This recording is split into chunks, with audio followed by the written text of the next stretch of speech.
My name is Lisa. It's been almost a year since I married my husband, Robert. We live happily together in a small, affordable apartment, dreaming of moving into a new house. Robert's parents live just a 5-minute walk away, but they rarely visit us. Robert once said his mom doesn't want to interfere in our marriage, which is why she doesn't come over, even though we're close.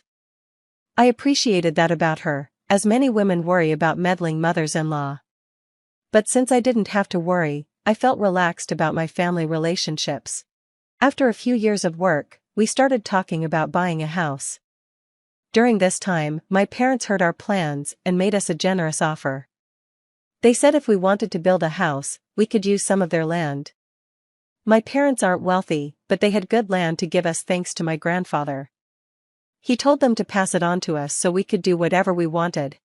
When I told Robert about this, he was excited. He said we should take advantage of their offer and that he would be very grateful. So we began discussing what kind of house we wanted. We visited showrooms, checked out our boss's big mansion, and talked to real estate agents about new houses. Planning was fun. But one day, everything changed when Robert got a call from his mom. She somehow found out about our plans to build a new house and suggested we build a duplex so she could live with us. We were both shocked. We had never thought my mother-in-law would want to live so close to us. After a moment of silence, Robert gave a vague answer and tried to avoid the topic. This was understandable, since we hadn't planned on a duplex.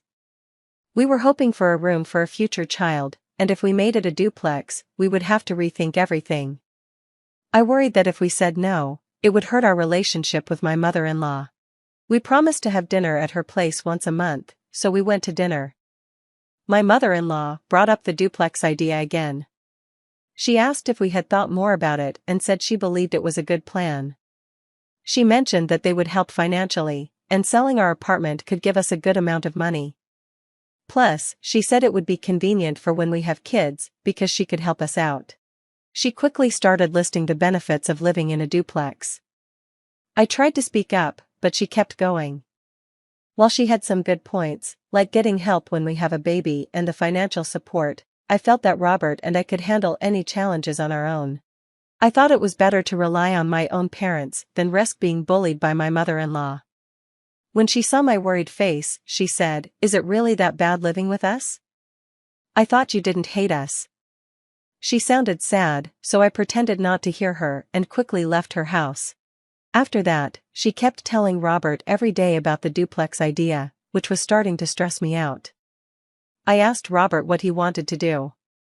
Living together with our parents might be nice, but I didn't want to lose our alone time either. After thinking it over, we decided to say no to my mother-in-law's offer. We wanted to focus on our own time together, and we believed she would understand if we explained it well. When the day of our monthly family dinner came, we went to my mother-in-law's house to share our decision. But as we started to talk, she interrupted us. "Oh, about the duplex, we're moving forward with the plan." "What?" Before we could react, she added, "Mark is moving in too. He's a single dad, and it's tough for him. Let's help him out. Plus, it will be good practice for when you have your own kids, right?" We were so shocked by her words that we forgot what we had come to say. My mother-in-law took our silence as agreement and began planning the duplex, including ideas from my father-in-law and brother-in-law. We tried to tell our in-laws our decision several times, but they kept saying, "We're busy right now. Let's talk later." Meanwhile, the plans for the duplex moved ahead. Our in-laws were covering the construction costs, so we didn't have a big financial burden, but we were still going to live with them and my brother-in-law, who would need help with his child. Just thinking about it made me feel sad. Robert was no help either. He had given up and said, "There's nothing we can do to stop it now. Let's just give up." I also felt it was pointless to fight against the situation. We finalized the blueprint for the duplex and started choosing things like tiles and flooring. At this point, we should have secured the funds for the house, but the money my in-laws promised was missing. Robert called his mother to ask about the money, but she said something had come up and needed money right away. She asked if we could cover it and promised to pay us back in a month. We felt frustrated because even though they couldn't pay now, Their project was already moving forward, and we couldn't cancel it. Robert and I could barely afford it ourselves, but we didn't think we should have to. We were angry at my in-laws for being so selfish. "You act like it's just a small amount," Robert yelled at his mother. "She promised to pay it back in a month." "Has she ever lied to you?" Suddenly, my brother-in-law interrupted. Hearing this made Robert agree to wait for the money and start waiting for his mother's transfer. I decided to talk to my parents about it. The next day, I went to my parents' house and explained what was happening. I wondered if we could put the plans on hold.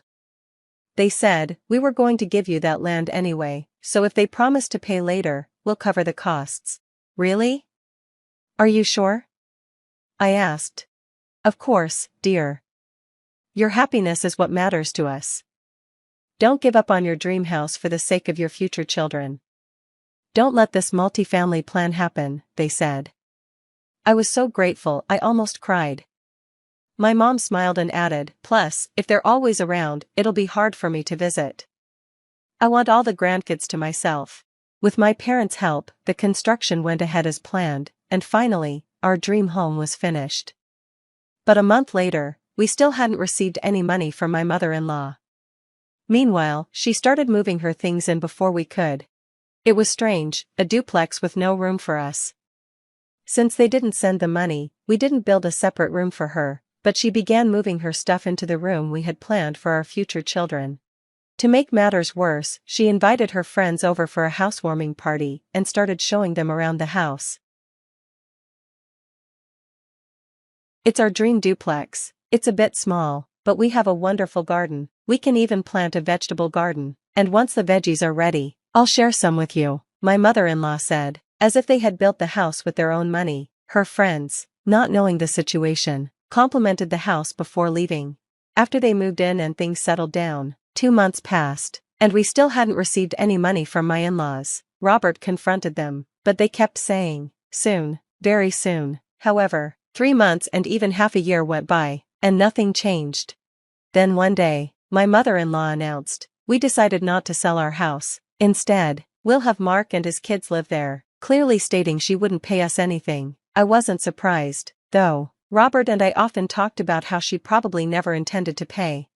"Oh, I just noticed the house feels cramped when you both are living there. Can you move out? I have friends who sometimes want to stay over, and I want to be able to use the place freely. Doesn't that sound good?" she asked. Robert raised his voice slightly and said, "That's not the deal. Why should we leave our own house?" She replied, "Well, both of you are working and hardly ever at home, and since you don't have any kids, it shouldn't be a problem. Besides, Lisa's family is rich, right? You can afford to build a new house." I was shocked by her outrageous words, and Robert felt the same way. "First of all, you haven't paid any of the expenses like you promised. If you're not selling the house, then you never intended to pay from the start, right? What can I do? I decided to let Mark, who's a single father, live there. What's wrong with giving a house to my own son and his kids?" she snapped, getting more irritated. It seemed unlikely things would improve, so Robert and I decided to talk about it in our bedroom that night.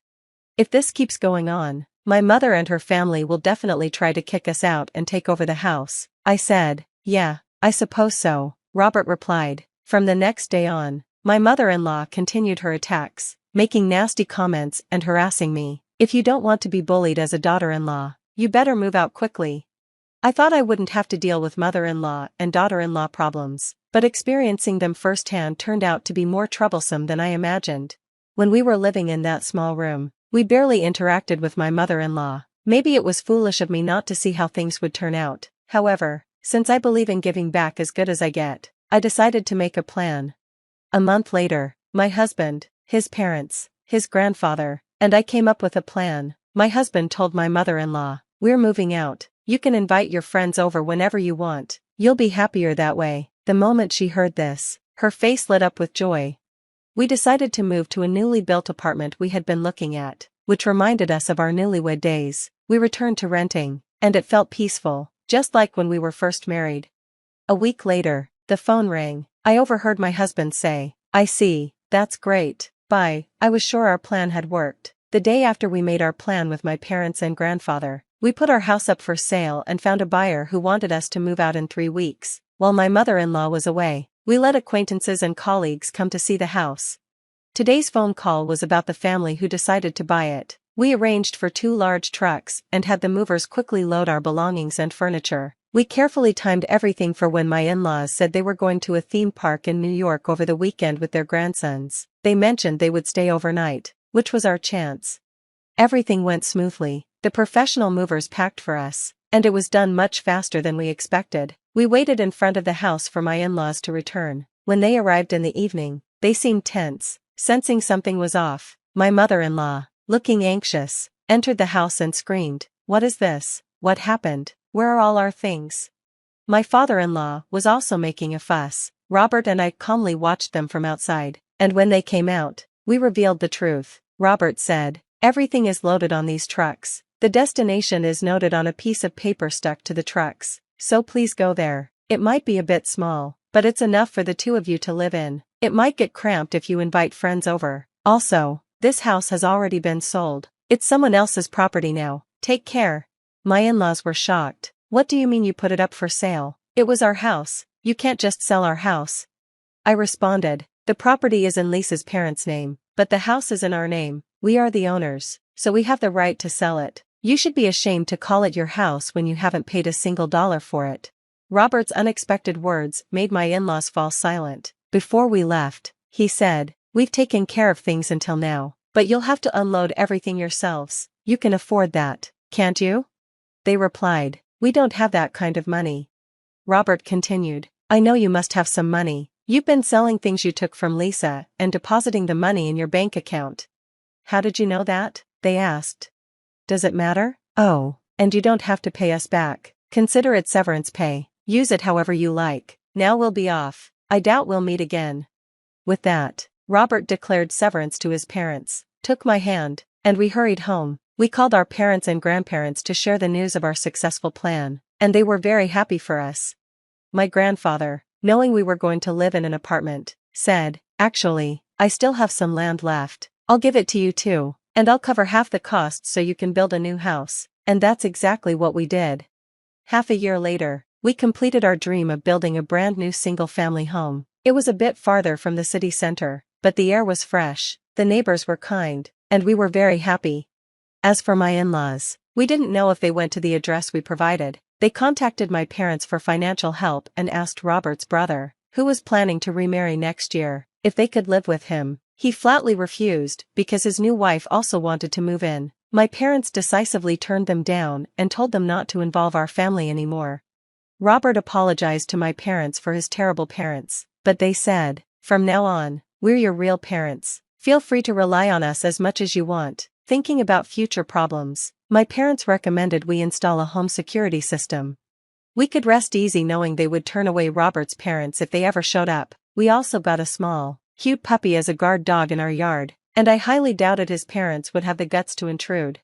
From now on, we wouldn't have to deal with Robert's parents at all. It was the beginning of a new life for the 2 of us. We planned to have children in a few years and build a happy family. We promised each other we wouldn't let anyone disturb our happiness.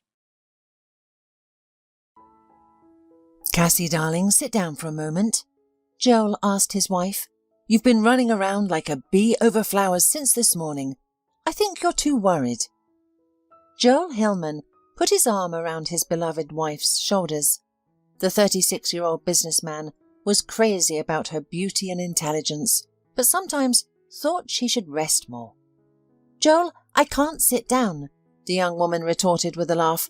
"Everything must be perfect for our guests. After all, they have come to congratulate us on our anniversary. We can't disappoint them." The husband buried his face in Cassie's marvellous wheat-coloured silky hair. "You're so meticulous, sweetheart. It's a good thing you're just as meticulous about your work too. At least all the people who live and work in buildings designed by you certainly don't have to worry about their safety." "Don't tease me." Cassie touched the tip of Joel's nose with a smile. "Come on, we should be serving dessert soon. I want to stop by the kitchen to check on the cook." The lovebirds emerged from under the wide awning on the veranda and went off in different directions. Joel went back to the guests, and Cassie to a small annex where they were preparing a cake and ice cream for their party. It was already the 3rd anniversary of their wedding, and although some of the couple's friends thought it was too early to organise such a lavish celebration, Cassie had a different opinion. For her, every day spent with Joel was a part of a huge happy life where she felt loved and needed in her small but wonderful family. Cassie checked the work of a specially hired pastry chef from the restaurant and, satisfied with the result, went back to the wide and long table set in the middle of their large and bright yard. The smartly dressed guests drank and ate, occasionally making loud toasts to the health of the young couple. Cassie's best friend Amanda, whom she had known since childhood, stood bored, not far from the table, sipping a sweet cocktail through a straw. "Why are you standing here alone?" Cassie, who had come close to her, asked. The girl flinched and almost spilled the drink. Immersed in her thoughts, she did not immediately notice her friend. "Cassie, you scared me," she said. "I'm sorry." Cassie touched her shoulder. "I noticed you weren't with the other guests, so I thought, what if something happened?" Amanda only shrugged. "No, nothing happened," she said, stirring the rest of the ice and cocktail in her glass with her straw. "Except half an hour ago, Paul called and announced with fanfare that he was dumping me." "What?" marvelled Cassie. "Amanda, are you sure you got it right? You've been dating for a year. Why would he dump you like this over the phone? That's so low." Amanda looked at Cassie, tears glistening in her eyes. "I don't know, Cassie. It seems that not everyone can have such an ideal marriage like you and Joel." She sobbed. "What a shame. You know, he couldn't even explain why we're splitting up. Cassie, I feel so bad right now." Amanda couldn't take it anymore and laid her head on her friend's shoulder, crying bitterly. "Well, hush, hush." Cassie soothed her, stroking her back. "Do you want me to call this scoundrel right now and tell him everything for you?" Amanda broke away from her friend and, wiping tears from her face, looked gratefully into Cassie's eyes.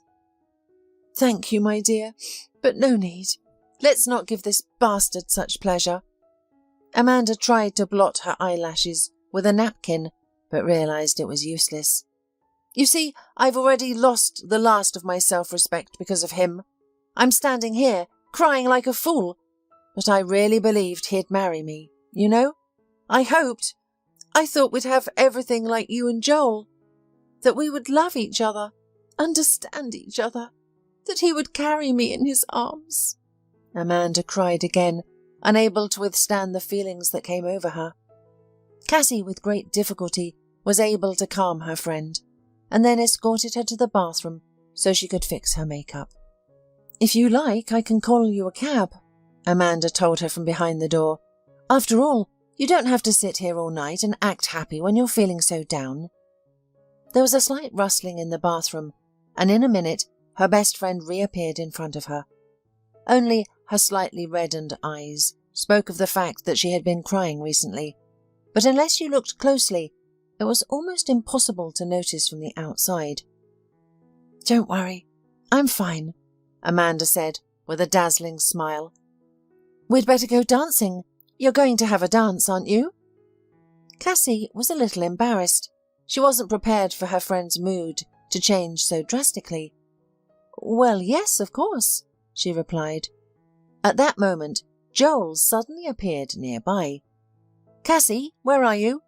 We've already lost you." Noticing that she was talking to Amanda and seeing her look instantly turn from cheerful to sad, her husband asked what had happened. "Nothing much, dear," Cassie answered him with a sad smile. "Just a woman's talk. We girls always have something to talk about." "Paul left me," suddenly blurted out an upset Amanda, and again pressed her hands to her face. Cassie looked at her friend in amazement, not understanding why she was telling her husband this. "Oh," said Joel, embarrassed. "Well, that's terrible news. You've been going out for a long time, almost a year, I think." "More," Amanda sobbed. "I still can't understand why he did that to me. Why?"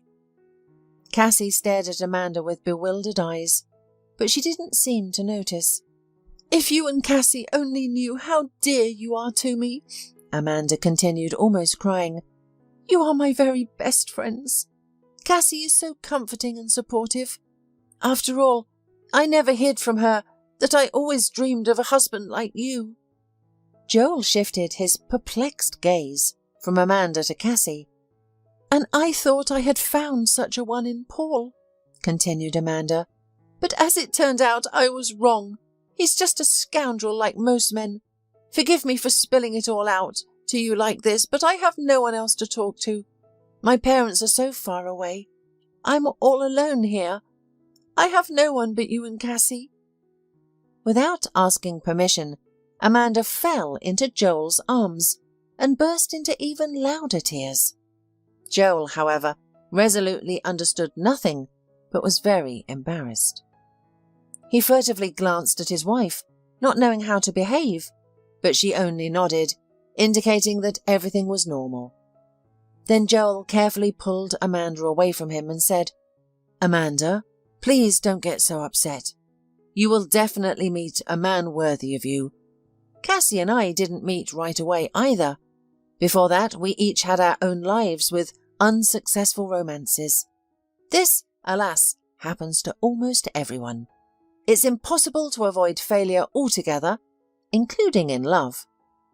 Amanda looked Joel straight in the eyes, so attentively that it seemed to him that she was scanning him, trying to reach the farthest corners of his soul. It lasted only a few seconds before it was abruptly interrupted by his wife's loud voice. "Amanda just had too much to drink tonight and got very upset," said Cassie meaningfully, and looked at her spouse, so he had no doubts. She was jealous of him, jealous of her best friend. Cassie tried to chase away these thoughts, but couldn't help but admit that the worm of jealousy still moved in her soul when she saw how Amanda purposefully threw herself at her husband. However, she tried to explain everything logically. Amanda must have been affected by the cocktail, coupled with the stress she had been under. The rest of the evening went fine, and Cassie almost forgot about her friend's strange behaviour, although some residue in her soul remained. "Honey, are you all right?" Joel cautiously asked in the evening, once all the guests had left and he and his wife were alone. "Why do you ask?" Cassie responded. "It seemed to me that you were very upset," Joel replied, removing his expensive watch. "I thought it had something to do with Amanda's behaviour."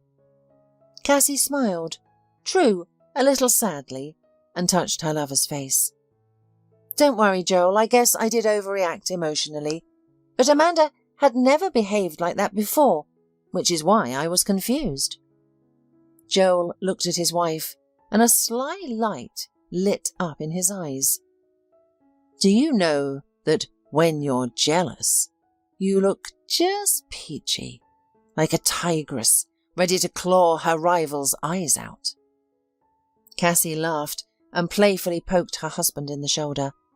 "Stop it. I wasn't jealous of you." Cassie tried to sound as confident as possible. "Anyway, I certainly can't be jealous of you with Amanda. She's my best friend. She would never betray me." But as she uttered the last words, Cassie felt a tiny prick of doubt. She had seen what Amanda had done. Could she trust her completely after that? The rest of the night, Cassie spent in anxiety and doubts, unable to sleep. Should she be worried, or was the whole situation worthless? Also, memories from the past came to her, shaky and fragile, like a haze. They brought Cassie back to the days when she had just met Joel. Cassie was born into a well-to-do family. Her parents were engaged in advertising. She grew up without needing anything. Growing up in love and care, Cassie was always characterized by diligence and a love for intellectual and physical labor. Together with her mother, she could spend days in their garden. Also, Cassie was always distinguished by excellent knowledge of mathematics and drawing, abilities that revealed themselves at a very early age. After graduating from school with honours, Cassie realised her long-time dream and entered the architectural school. Cassie spent the next few years digging deeply into her studies, and for good reason.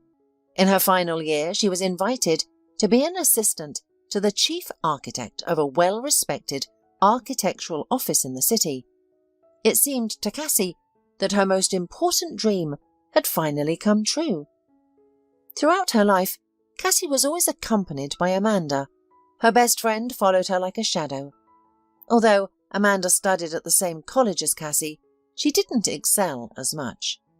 Cassie often told Amanda that she simply lacked the ability to concentrate fully on her chosen profession. In response, Amanda only grinned. "Believe me, Cassie, I have a lot of concentration when necessary. It's just that I never wanted to spend several years at the college. I have other plans for my life, you know. If it weren't for my parents, who believe that you can't get anywhere without an education, I would have given up this nonsense with design in the first year." This confession embarrassed Cassie a little. She had pursued her dream all her life on her own, despite her family's wealth. Cassie hadn't used a penny from her savings account for her education. She had achieved everything through her own intelligence and hard work. It was incomprehensible to her why Amanda, who grew up in a family of ordinary military officer and nurse, was uninterested in studying and didn't want to achieve any professional success. "What do you dream of, then?" Cassie asked her friend when they were sitting in a cafe during their third year at the college. Amanda looked at her with undisguised triumph. "I want my husband to fulfill my every wish." Cassie skeptically raised her eyebrows. "Husband? But you're not even dating anyone," she said in surprise. Amanda's lips curled into a satisfied smile. She leaned closer to Cassie and said softly, "What am I talking about? To find such a husband you have to try hard, Cassie. I don't want to work till old age like my parents did." Amanda wrinkled her nose contemptuously and made a gesture of extreme disagreement with her hands. "I need a man who will make me feel like a queen, you know? Someone who will be satisfied that I, young, beautiful and cheerful, choose him out of hundreds of others." Cassie didn't say anything to Amanda then. After all, it was Amanda's life, and she had no moral right to interfere. But to Cassie, such a perspective seemed extremely strange, so she never brought up the topic again with her friend. Of course, in the future, Cassie had to listen to many of Amanda's tearful hysterics after her rich suitors left her. Although Amanda blamed everything on the men, Cassie suspected it wasn't just their fault. Cassie herself never let her feelings override her reason, so she was alone for a long time. Short relationships never turned serious, and young men she dated were constantly dissatisfied with her passion for work. People often called her a careerist. Cassie had come to terms with this until one day her life turned upside down. Cassie had the honour of representing her company at the construction forum. There she met her future husband. Joel Hillman was a businessman who, in his 30s, already owned one of the largest construction firms in the country. He noticed the 3D model of the sports complex, designed by Cassie from afar, and immediately approached her stand. After studying the layout details, he looked at the young architect with admiration. "I understand correctly that you are the architect who created this sports complex?" Cassie was embarrassed but tried to maintain her professional demeanour, flattered by his sincere interest in her work. "Yes, this is my project. You're right. Do you like it?" Cassie asked timidly. Joel immersed himself in contemplation of the layout. "You know, I would invest in such a complex if I was 100% sure it would exclusively be used for sports events." "But it's not just a place for competitions," Cassie objected passionately. "It's a place where everyone can join sports and feel part of something bigger. Look, She turned the model to show a huge niche in the upper left part. This is where 24 halls will be located. 1 hall, 1 section. This solves the problem of lack of space and offers various activities. Young children can practice here, and this part is for older kids and school-age children. Cassie explained her sports centre with such passion and knowledge that Joel was fascinated by this wonderful young woman, able to communicate her ideas so clearly and with such strong feeling to potential sponsors. "I think you're the most amazing woman I've ever met in my entire life," he blurted out in the end. Cassie looked at him perplexed. She blushed while talking, and her hair stuck out in different directions from constantly touching it during the presentation. "What?" was all she could say. Her radiant gaze brought the businessman back from heaven to earth. Joel immediately coughed, not knowing how to hide the resulting awkwardness. "I'm sorry, I meant that the depth of your ideas is mesmerizing. Here, take my business card and let me have yours. I would like to participate in the realization of this project. Our city sorely lacks truly modern places." It seemed to the girl that she blushed even more. However, she only silently handed him her business card and the booklet of their architectural bureau. Giving his card with his contacts, Joel hurried to another stand, but for the rest of the day he couldn't stop thinking about Cassie. The next morning, when the young architect sat in her office working on sketches, there was a sudden knock at the door. "It's open," the girl shouted, tearing her gaze away from the desk. To her amazement, a courier entered, carrying a huge basket of fresh flowers. The most remarkable thing was that there was no banal roses or lilies. The arrangement was made of rare wildflowers, framed by white and delicate coral peonies. "My God, from whom is this?" gasped the girl as the courier held out a form to her. "Alas, the sender wished to remain anonymous," shrugged the courier, "but a card was left in the bouquet for you. Maybe it will help clarify things a bit for you." The courier smiled, and after receiving Cassie's signed form, left her office, wishing her a good day. Cassie replied in kind, and once he disappeared, she rushed to get the card from the flowers. Shortly, she held a small purple card in the shape of a heart, inside which was written a brief message with a black fountain pen. "My soul, my heart, belongs now only to you." Cassie frowned, puzzled by what it could mean. There was no signature on the card, and she didn't recall making any new acquaintances recently. At that moment, her cell phone began to ring. She glanced at the display, but the number was unfamiliar. "Hello?" Cassie spoke into the receiver. "Who is it?" A few seconds of confused silence followed, and then a familiar male voice said, "Cassie, did you get the flowers?" The woman felt the blood rush sharply to her face. "Oh, it's you," she said in a trembling voice. "You recognized me?" It seemed to Cassie that she heard similar worried notes in the man's voice. For the next 40 minutes, Joel and Cassie talked heart to heart, paying no attention to anything else.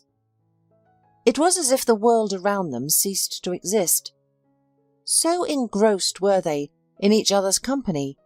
In the end, Joel dared to invite Cassie to the theatre, where a fashionable play with famous actors was scheduled. "I haven't been to the theatre in ages," Cassie rejoiced involuntarily. "I'll be glad to join you." "Really? Then I'll book tickets for us tonight, and if you allow me, I'll pick you up in the evening before the show." Cassie glanced at herself in her pocket mirror and saw her cheeks flush. She still couldn't believe she was going on a date, the first one in a couple of years. Inside, she felt a tiny sprout of future bright feelings slowly blossom in her heart. On the day of the meeting, Cassie wore her most beautiful dress. Normally, she wore business suits and jeans. After arranging her hair in a lovely high hairstyle, she took one last critical look at her image in the mirror. Satisfied that everything was perfect, Cassie went down the elevator and walked out of the doorway. Joel was already waiting for her on the street. That day, he let his chauffeur go early and sat behind the wheel himself.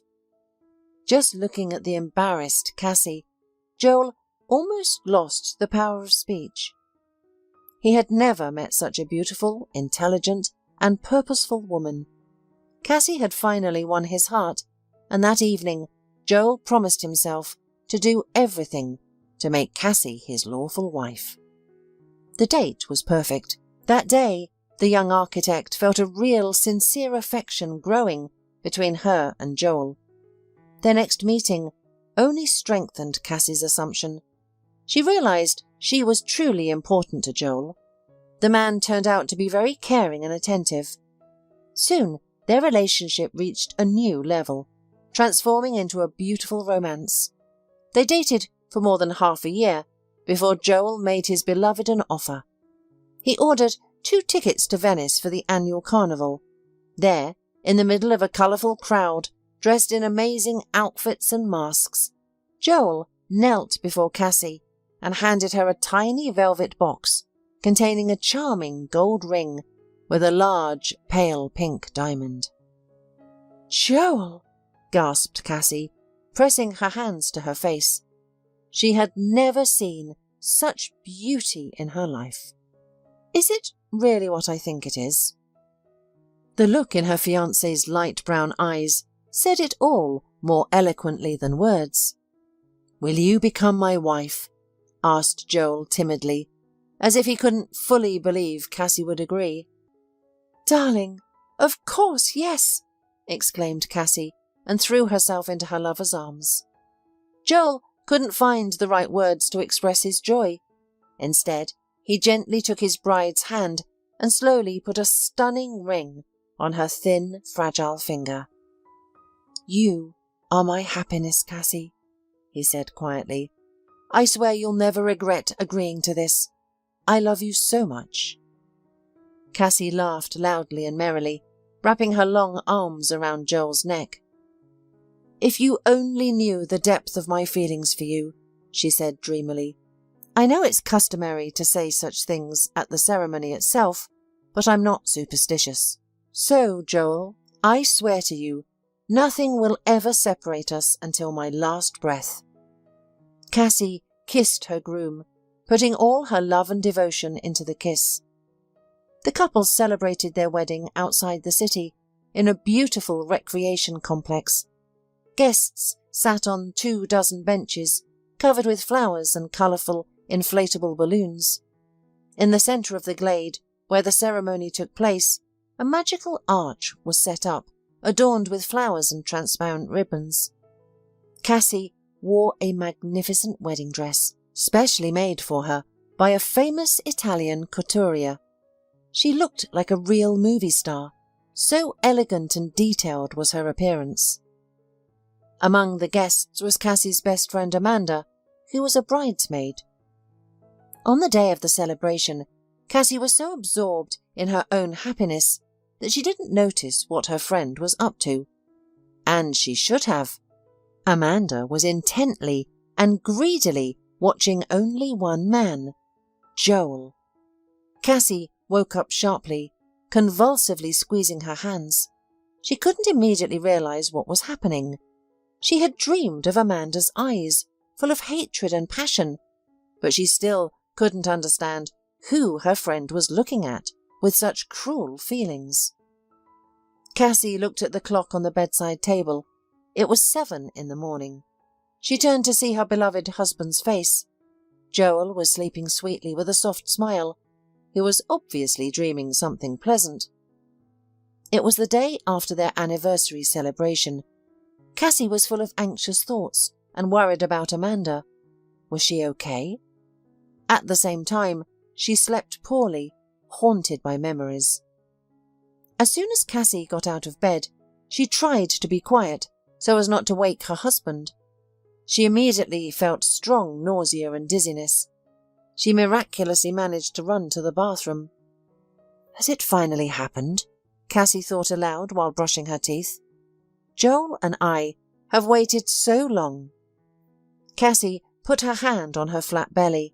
She and Joel had been married for 3 years and hadn't had children yet. Maybe her prayers had been answered, and the Lord had sent them a long-awaited baby. But the test was negative.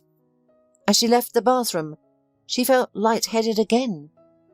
The next day, Cassie tried to concentrate on work, but it was difficult. Constant nausea and a strong headache in the evening worsened it. After struggling through the workday, she went home.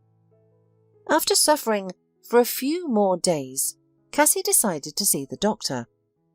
The doctor, barely glancing at her blood test results, looked at her with concern. "Let's do an MRI, Cassie," the doctor said cautiously. "I want to make sure there hasn't been a mistake." "Is it that bad?" Cassie asked, turning pale. "I don't know yet. That's why I'm prescribing this procedure," the doctor said. "But don't worry prematurely, it might not be that bad." Cassie looked carefully at the doctor, making the referral on the computer.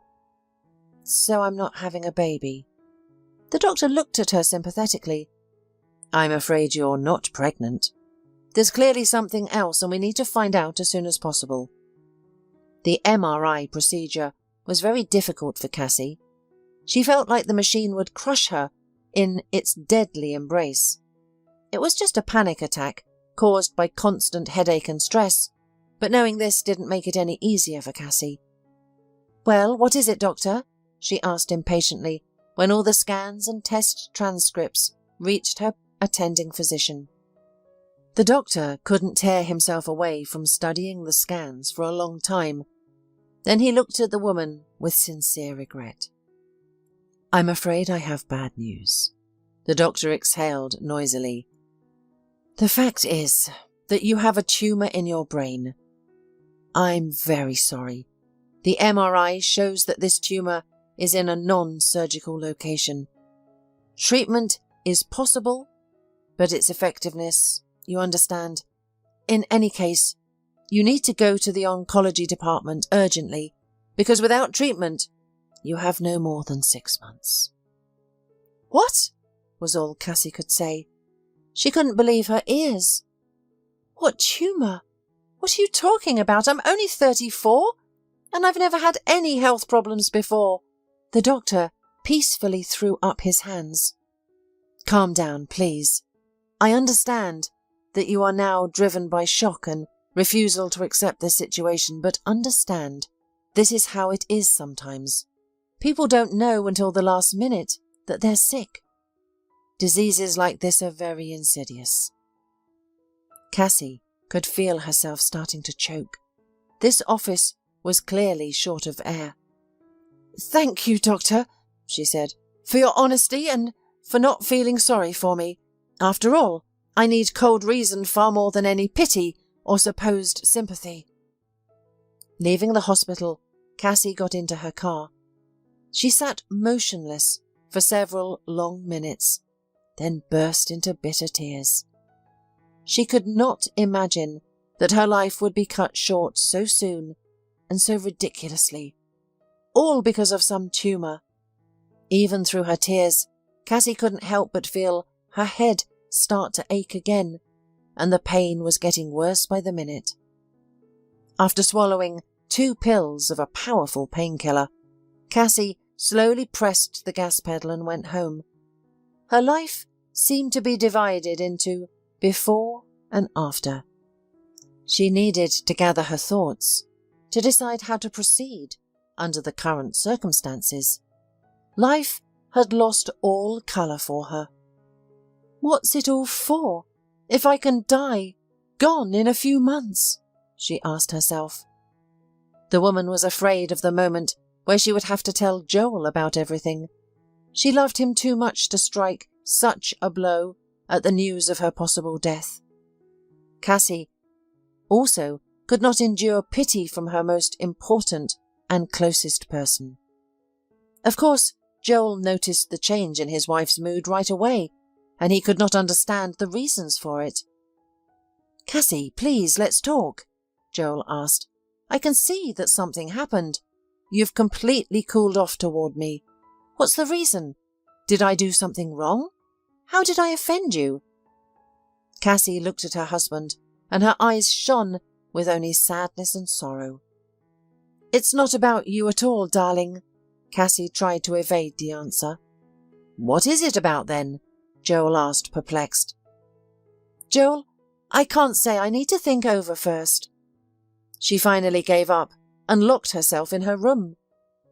Joel could not get a clear answer to his questions, leading him to have more frequent doubts about her fidelity. Does she have a lover on the side, and I know nothing about it? What if she cheated on me and now repents, but can't admit it because she's ashamed? All these thoughts began to revolve in his mind, generating many suspicions.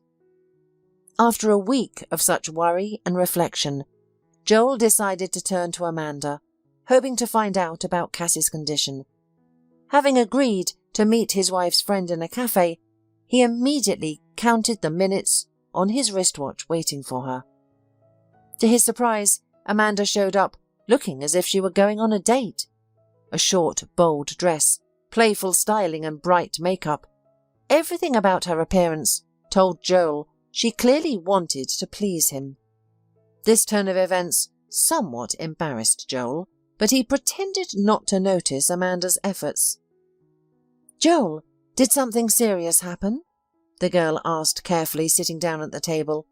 "You sounded so excited on the phone." "Yes," Joel began, coughing. "Amanda, tell me, have you noticed anything unusual in Cassie's behaviour lately?" Amanda only wrinkled her smooth forehead in response. "What do you mean?"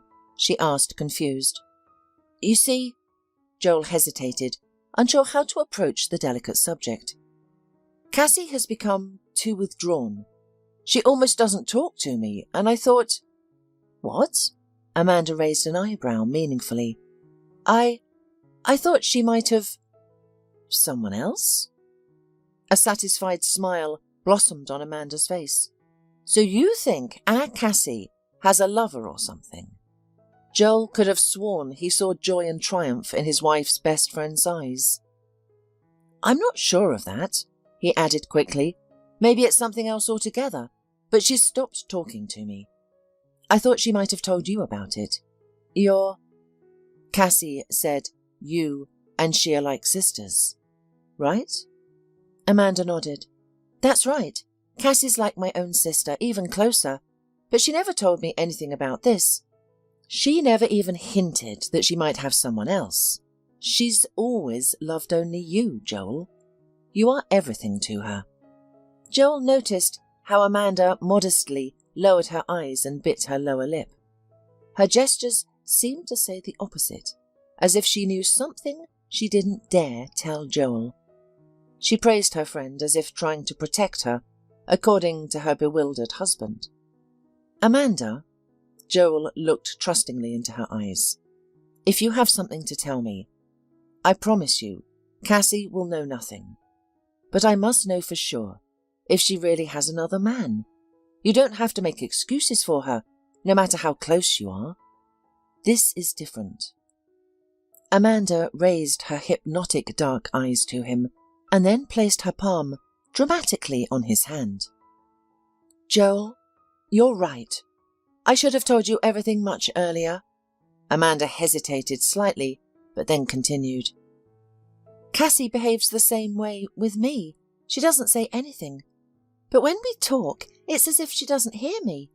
As if she's always on her own wavelength and doesn't notice I'm around. It's like she's lost." Amanda stopped, unsure if she should go on. "And?" Joel encouraged. "What do you think about that?" The girl looked at him and sighed. "I think she's constantly in dreams about something or someone, but I can't say for sure, since Cassie hasn't told me anything specific either." Joel turned pale, as if hit in the gut.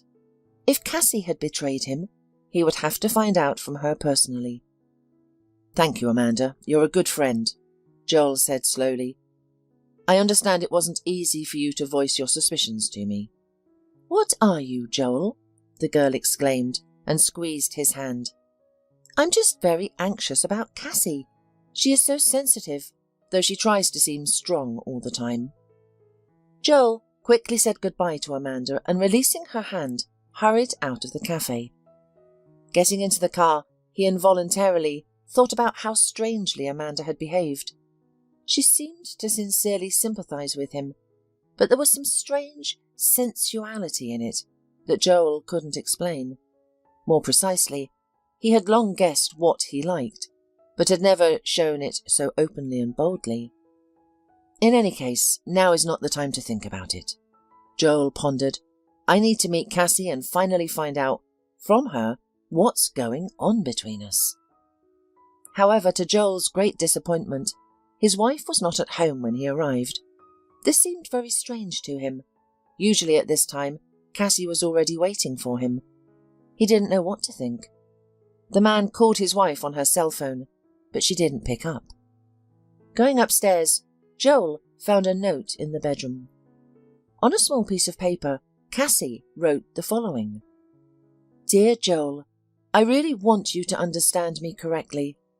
I have some unhappy times ahead of me, and before that, I want to be alone and be a part of nature. I'm going on a retreat to the mountains for a week. Please don't call me or try to find me. I'm purposely not telling you exactly where I'm going. I need to be alone. I have a lot to think about. Perhaps after that, I will come and tell you everything. For now, try to understand me and don't hold a grudge against me. I have always loved you and will always love you. Your Cassie. Joel felt bitter tears well up in his eyes. Crumpling the note, he tossed it forcefully into the trash can. He expected anything from his wife, but not this. How could you? He asked Cassie. How could you leave me and run away? Do I deserve to be treated like this? Fearing that Cassie had gone to the mountains with her new lover, Joel first tried to find out exactly where his spouse had gone. He searched through all the papers in his beloved study, but found nothing. Each passing minute filled Joel's heart with more despair and longing. What if she doesn't come back? What if she decides to stay with that other man forever? What should I do then? How can I live without her? Feeling more humiliated than ever, trampled by his emotions, Joel pulled a bottle of strong whiskey from his minibar. He spent the entire evening drinking glass after glass. His soul was crying out, torn apart by the thought of where Cassie was. The only woman he truly loved was at that moment. The next few days, Joel lived on edge. He kept trying to contact Cassie, but her phone was always unavailable. Finally, he got angry and gave up, deciding that if his wife wanted to contact him, she would do it herself. Joel did not want to be humiliated any longer and threw himself into his work. 3 days later, Joel was awakened in the middle of the night by an unexpected call. "Hello?" he said sleepily. "Who is it?" "Mr. Hillman?" a low male voice asked. "It's Sergeant Mendes speaking." "What? The police?"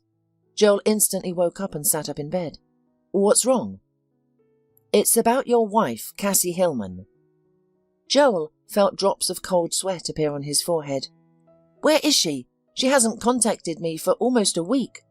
Can you tell me what's wrong with her? Is she okay?" The silence on the other end made Joel jump out of bed and pace the room. "Well, what is it? Don't be silent. Tell me what's wrong with my wife." "We have reason to believe that Cassie Hillman is dead." "What?" Joel thought he'd misheard. "What did you say?" "Calm down, Mr. Hillman. Your hysteria is useless right now," Mendes said calmly. "The tourist center where your wife was staying was hit by an avalanche yesterday morning. At this point, rescuers have found and saved almost all the members of the group except your wife. There are witnesses who saw that, shortly before the avalanche, your wife left the main building and went for a walk along the river. She was never seen again. Her body has not yet been found. However, we think she may have been swept into the mountain river. The current is very strong, so most likely the rescuers will not be able to find her remains for a long time." "Remains?" Joel asked in a choked voice.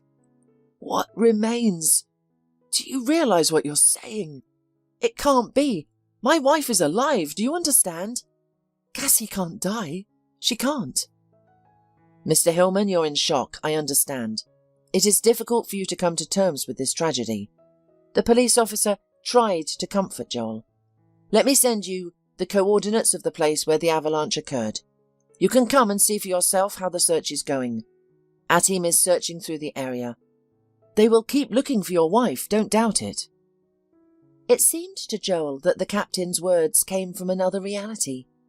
Everything that was happening felt like a terrible dream, a nightmare that would end the moment Cassie walked through the door and looked at Joel with her beautiful bright eyes. The experts have established that your wife went over there at the lowest point of the slope, Mendes explained. There is a river just below, not far from this place. Most of the snow from the avalanche has fallen into it. That's why we think she may have ended up in the water. No, Joel shook his head. I don't believe Cassie is gone. She is a fighter by nature. She wouldn't let herself die. Look for her. If you need money for extra expenses, just call me. I will transfer the full amount needed immediately. Mendes looked at the man as if he were insane, but did not argue. He himself was sure that Cassie Hillman had died almost instantly. But if this rich man wanted to prolong his hope of his wife's return, let him pay. The long days dragged on, with Joel constantly expecting a call from the rescuers or the police. He worked almost automatically, as all his thoughts were consumed by the question, was Cassie alive, or was he hoping in vain? Joel kept wondering why she went on that hike, and what she wanted to prove. Thoughts of a possible lover had long left him, because even if she had one, he was likely buried under the cold, indifferent snow. Weeks passed, with no news about Cassie. 4.5 months later, Cassie Hillman was formally declared dead. No amount of money helped Joel find even her remains. The funeral he arranged was purely symbolic, burying an empty urn, along with his last hope of seeing Cassie again. During and after the funeral, Amanda was constantly by Joel's side. She was very caring and attentive, trying to help Joel cope with his loss. Joel's heart was broken, and Amanda gradually became his most understanding and supportive companion. It took Joel a long time to recover. During this period, Amanda never once blamed Cassie for going on the hike, or for the alienation and coldness of the last days of life. To Amanda, Cassie was like a saint, and Joel deeply respected her desire to remember only the good about the deceased. As time passed, Joel realized that every day without her seemed less bright. Of course, at first he thought that he just got used to the girl. But then, having analysed the whole situation, he came to the conclusion that he should thank her for all the good that she had managed to do for him. Amanda, thank you for all you do, and helping me through this grief that has befallen me and you, Joel told her one day, sitting in his living room with her. I don't know how I can ever thank you enough. Tell me what you want. I'll do anything for you. Cassie loved you, and now you're the closest thing I have to a friend. Joel, Cassie is forever in my heart. You're right, but grief has brought us closer together. You're the closest person to me right now, too, and I can finally admit that I've always loved you. I've loved you for so long that I thought I'd die an old maid. I couldn't look at anyone but you, I swear. Cassie would approve of our marriage, I'm sure. Joel looked at her in bewilderment, shock and surprise. Do you really think so? He asked cautiously. I feel she would very much like it, that the two people closest to her remained together, saved each other in the boundless ocean of loneliness and heart emptiness. With these words, Amanda leaned to Joel and kissed him. Joel was so shocked that it was only after a few seconds that he was able to pull away from her. Amanda, I'm sorry I can't. I know you're right about a lot of things, but it's been too little time, and I don't love you. I love Cassie. It wouldn't be fair to you. You're a wonderful woman and you deserve a man who will really love you and who won't suffer for his dead wife." Amanda lowered her head as if she were upset and hurt, but in fact she was furious. And being a virtuoso at hiding her true feelings, in a second she looked up in Joel's eyes with devotion, meek and submissive. "Whatever you say, Joel, but let me keep coming to you, cooking for you, caring for you, doing what Cassie did. That way I'm dealing with the pain of loss too, and maybe that way you'll see me as something more than your wife's friend." Life went on. Amanda no longer let herself make advances on Joel. As for him, he was glad she calmed down and accepted his decision. He also gave her the keys to his house, and now Amanda came over and cooked dinner for the two of them. He also gave her the keys to his house, and now Amanda would come over on Fridays in the middle of the day and cook dinner for the two of them. It was their time where they shared news, reminisced about Cassie, and generally supported each other. And then one day, Joel saw Amanda's anger for the first time. It was Friday when Amanda was cooking dinner for them together. After coming home from work, Joel dropped his things in the hallway, shouted to Amanda that he'd be there soon, and went upstairs to change. But when he came downstairs, he saw Amanda in the hallway. She didn't see him, absorbed in her own thoughts, but in the mirror he could see her face twisted with an angry expression and her fists clenched. "What's wrong?" Joel asked excitedly. "Oh, nothing," Amanda replied with a gentle smile. "Nothing special. Just an unpleasant call from the past." Joel did not pay much attention to her words, but noted that Amanda was slightly nervous for the rest of the evening. A month later, Joel hurried in his car to the office for a business meeting. Suddenly he saw an elderly gypsy woman. It was a red light for her, but she was obviously deep in thought and mistakenly took a fatal step from the sidewalk onto the road. Joel needed all his driving skills to brake in time and avoid harming her.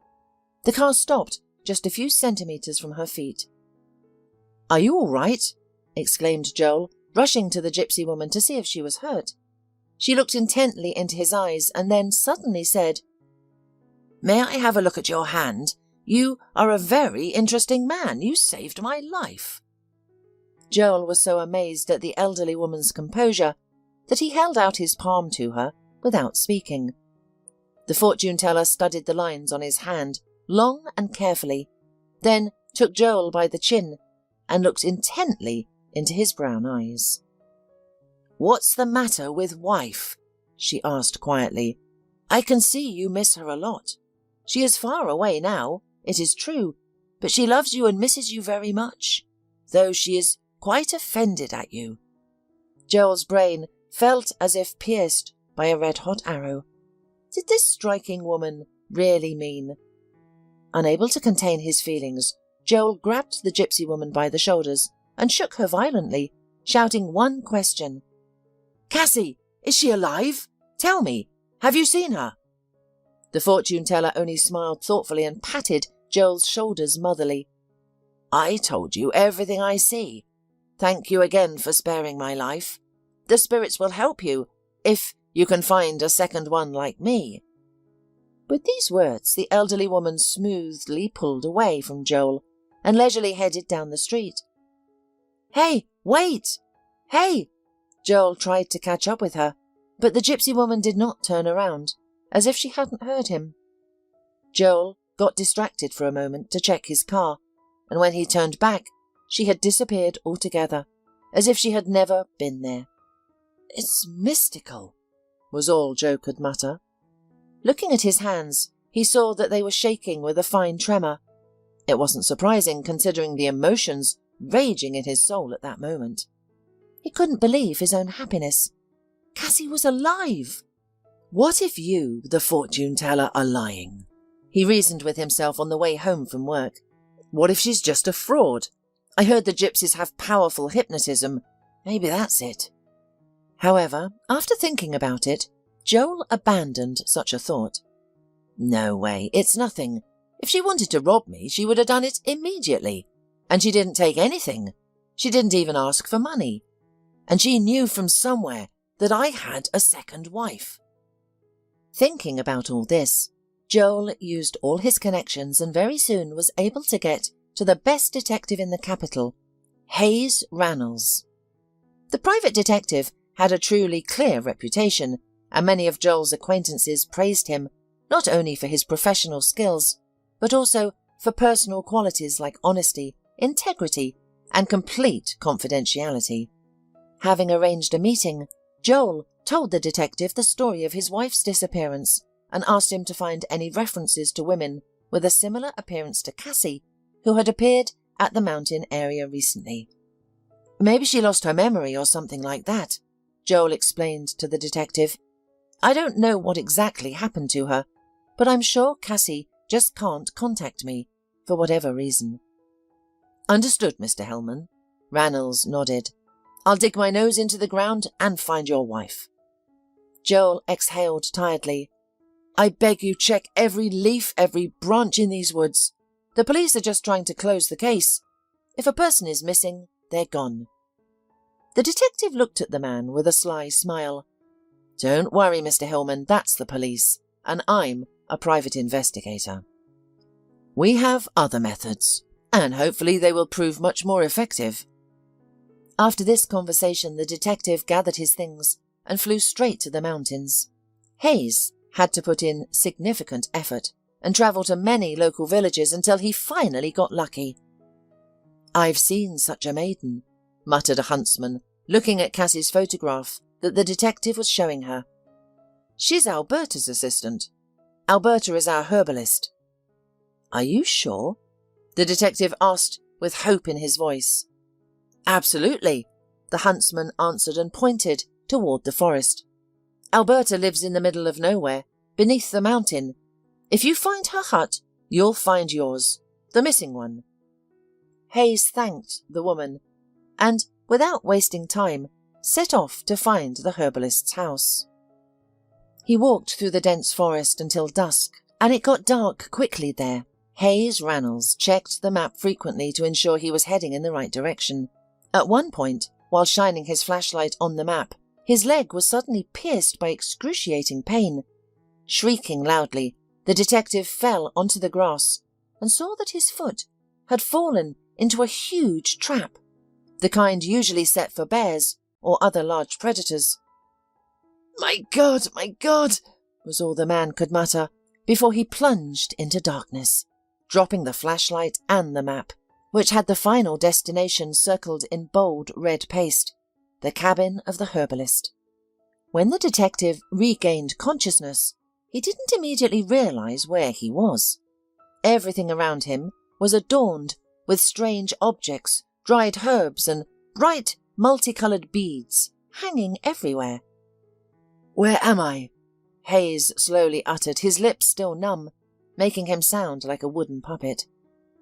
It's all right, you're safe now, a beautiful female voice said nearby. You were trapped, so you'll have to stay here for a while until your leg heals. The detective looked up carefully and saw two women sitting next to him at a small round table. One was older, with long black braids hanging down either side of her beautiful, elongated fox-like face. The other was younger, blonde, very thin, with attentive light grey eyes. Cassie! Involuntarily burst out Hayes. How good it is that I have found you. Have we met? The woman was surprised and looked at the man incomprehensibly. Alberta only frowned in response and spoke softly. We live in interesting times. Earlier, husbands would follow their wives even to the end of the world for great love, to fight any demons to protect them.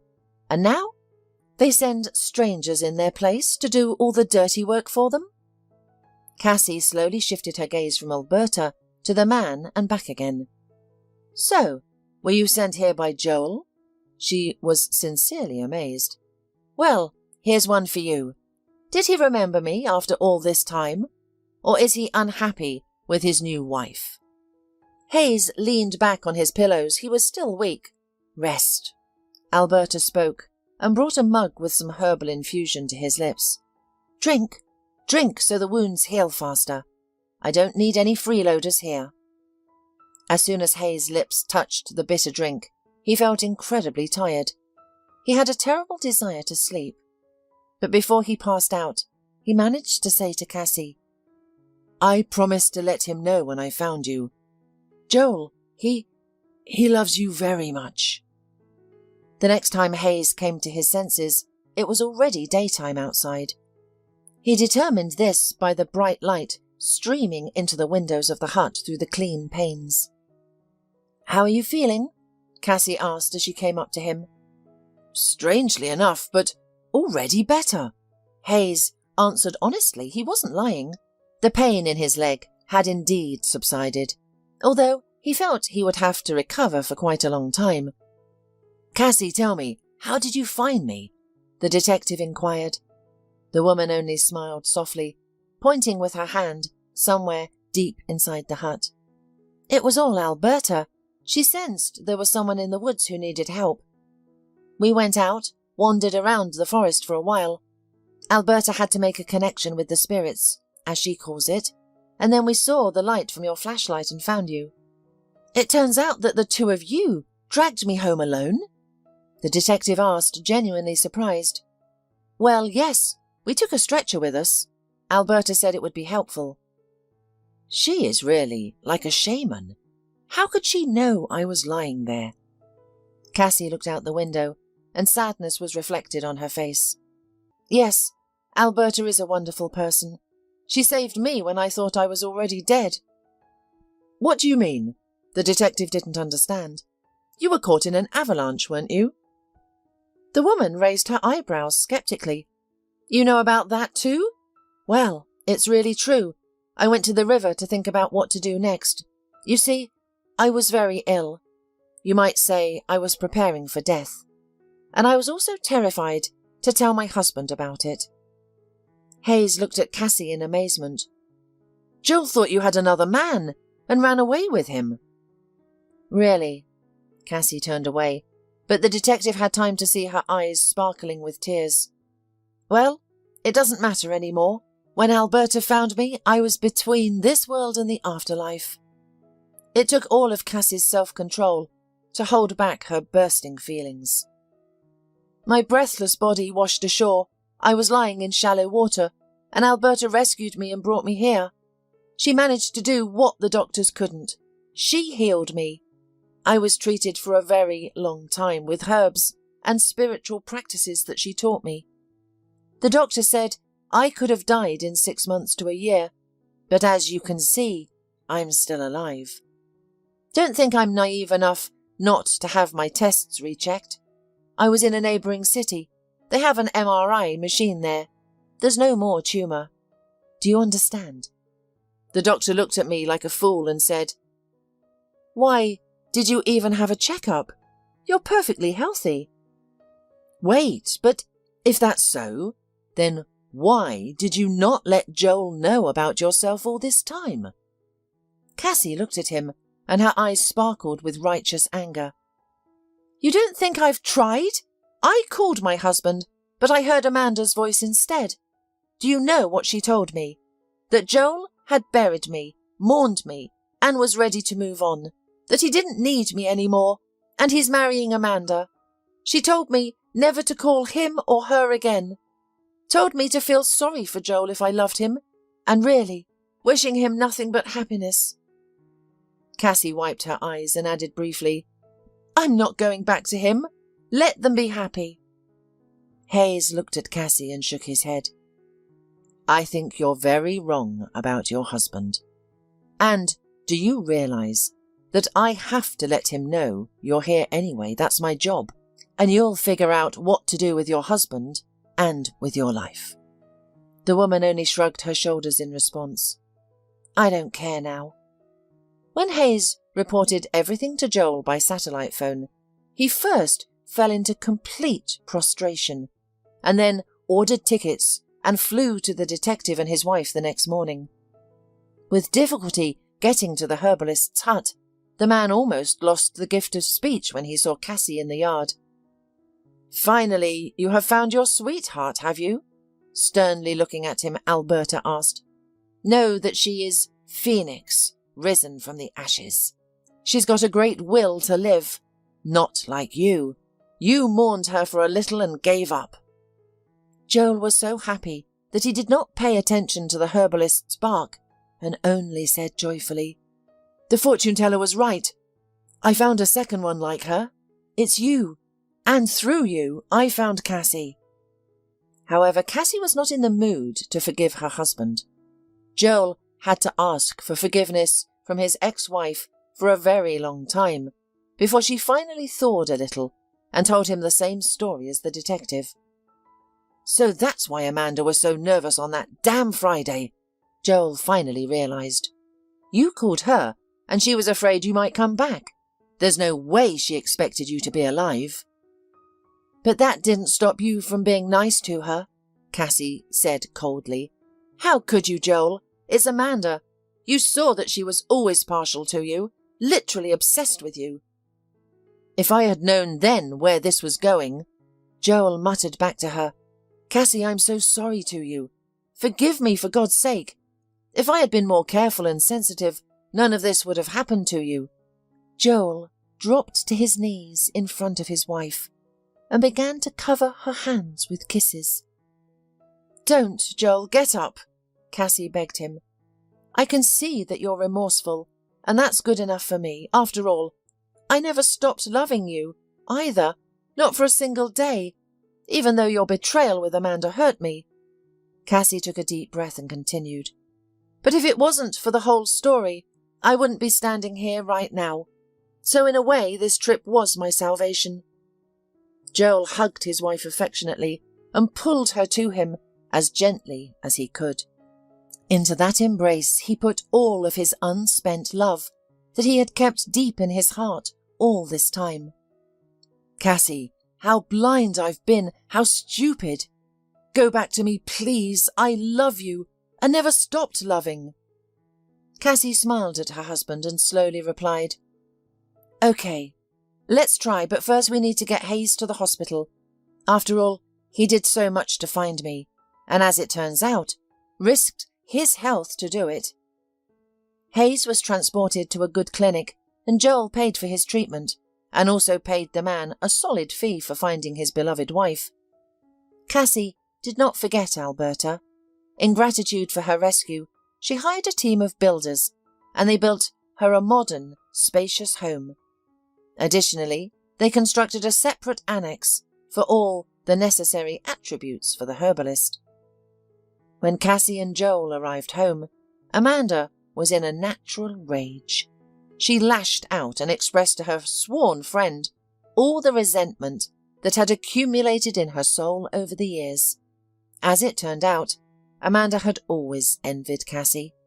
During their studies and afterward, when Cassie got a good job, Amanda couldn't handle it. When Joel appeared in Cassie's life, Amanda set herself the goal of taking away Cassie's most precious thing, her husband. And when Cassie supposedly died in an avalanche, Amanda was terribly happy about it. Joel was shocked and told her to never show up in his and Cassie's life. A few months later, Cassie pleased her spouse with the news of her pregnancy. Now, the couple is preparing for the birth of the baby and hopes that their life will be filled only with happiness from now on. Ian strode quickly across the hospital hall, suddenly realizing he didn't know where to go. He grabbed the shoulders of the first woman in a white coat, who gasped and looked at him with frightened eyes. Rachel Mobley! What ward is she in? Where is she?" His voice hissed and trembled, bouncing on syllables like an unstable cardiogram. The doctor pursed her lips, looking confused at the strange man. He shook her weakly, unable to control himself. "Rachel Mobley! She was brought here 2 days ago! My bride!" he nearly shouted. Hearing the word bride, the woman seemed to snap out of her stupor. A flickering of understanding and even pity crossed her face.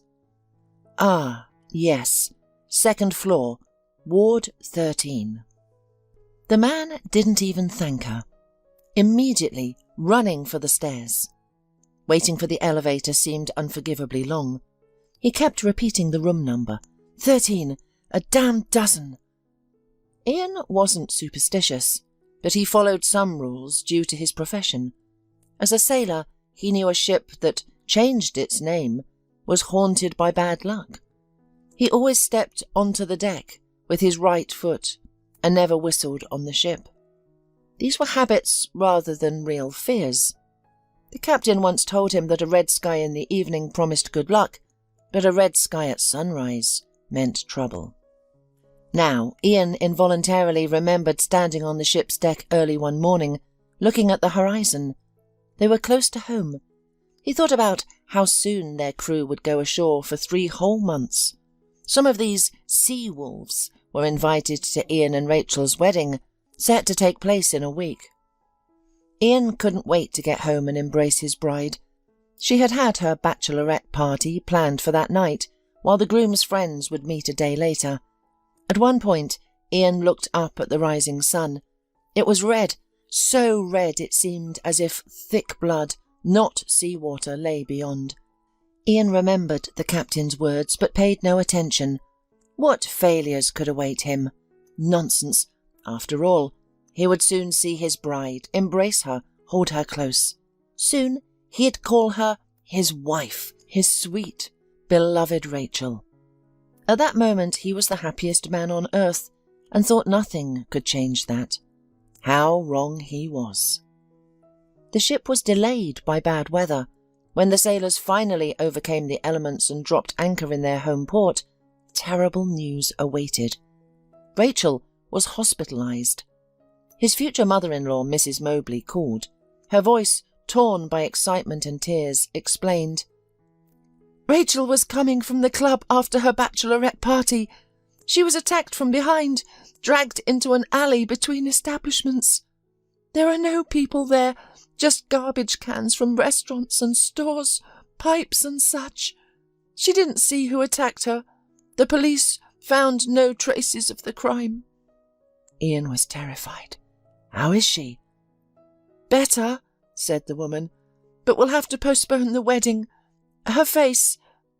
Ian, you'll see for yourself, but please stay calm. She doesn't want to look in the mirror. She cries a lot. She's afraid to see you. She says she's become ugly." Ian swallowed hard, then whispered so quietly he wasn't sure if he'd spoken aloud. I didn't love her for her beauty." Of course, Ian, who fell for Rachel at first sight, had first noticed her eyes and smile, but he loved her for her soul. I know, darling," Mrs. Mobley wailed. Ian found out which hospital she was in and, hanging up the phone, rushed to the address. He didn't even change his clothes, setting off in his navy uniform.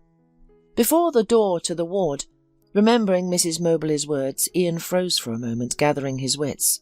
He wasn't afraid to look into his fiancée's face.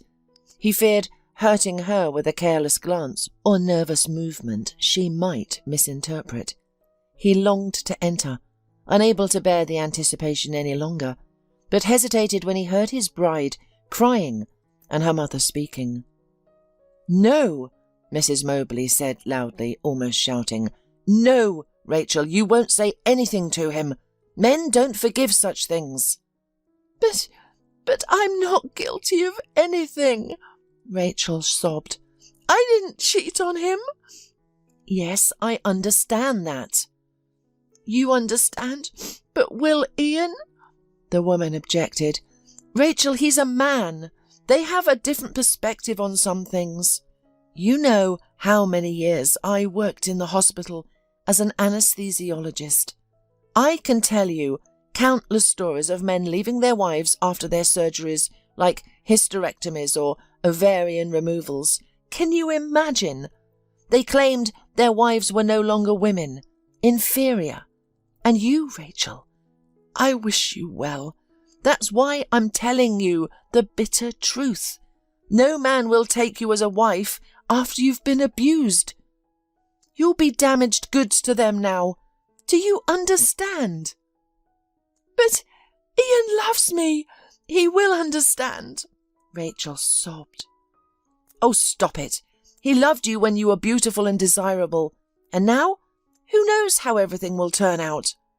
Come on, pull yourself together. Don't cry. He called us, so he'll be here soon. Stop crying. I'll talk to the doctors, so they won't discuss the details. I have some acquaintances here.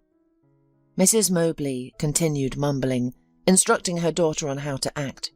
But Ian tuned out the nonsense. His anger boiled within him. He respected Mrs. Mobley, but now he was furious with her. The door burst open, slamming against the wall before rebounding. Ian raised his hand to stop it from hitting him, as if the door were retaliating for the rough treatment. Ian!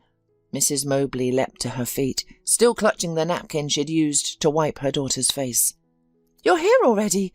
So fast? Rachel froze momentarily, then shrieked and buried her face in her hands. Ian crossed the room in one stride and fell to his knees before his bride. He longed to pry her hands from her face and look into her eyes, but didn't dare. He gazed at Rachel, struck by her fragility.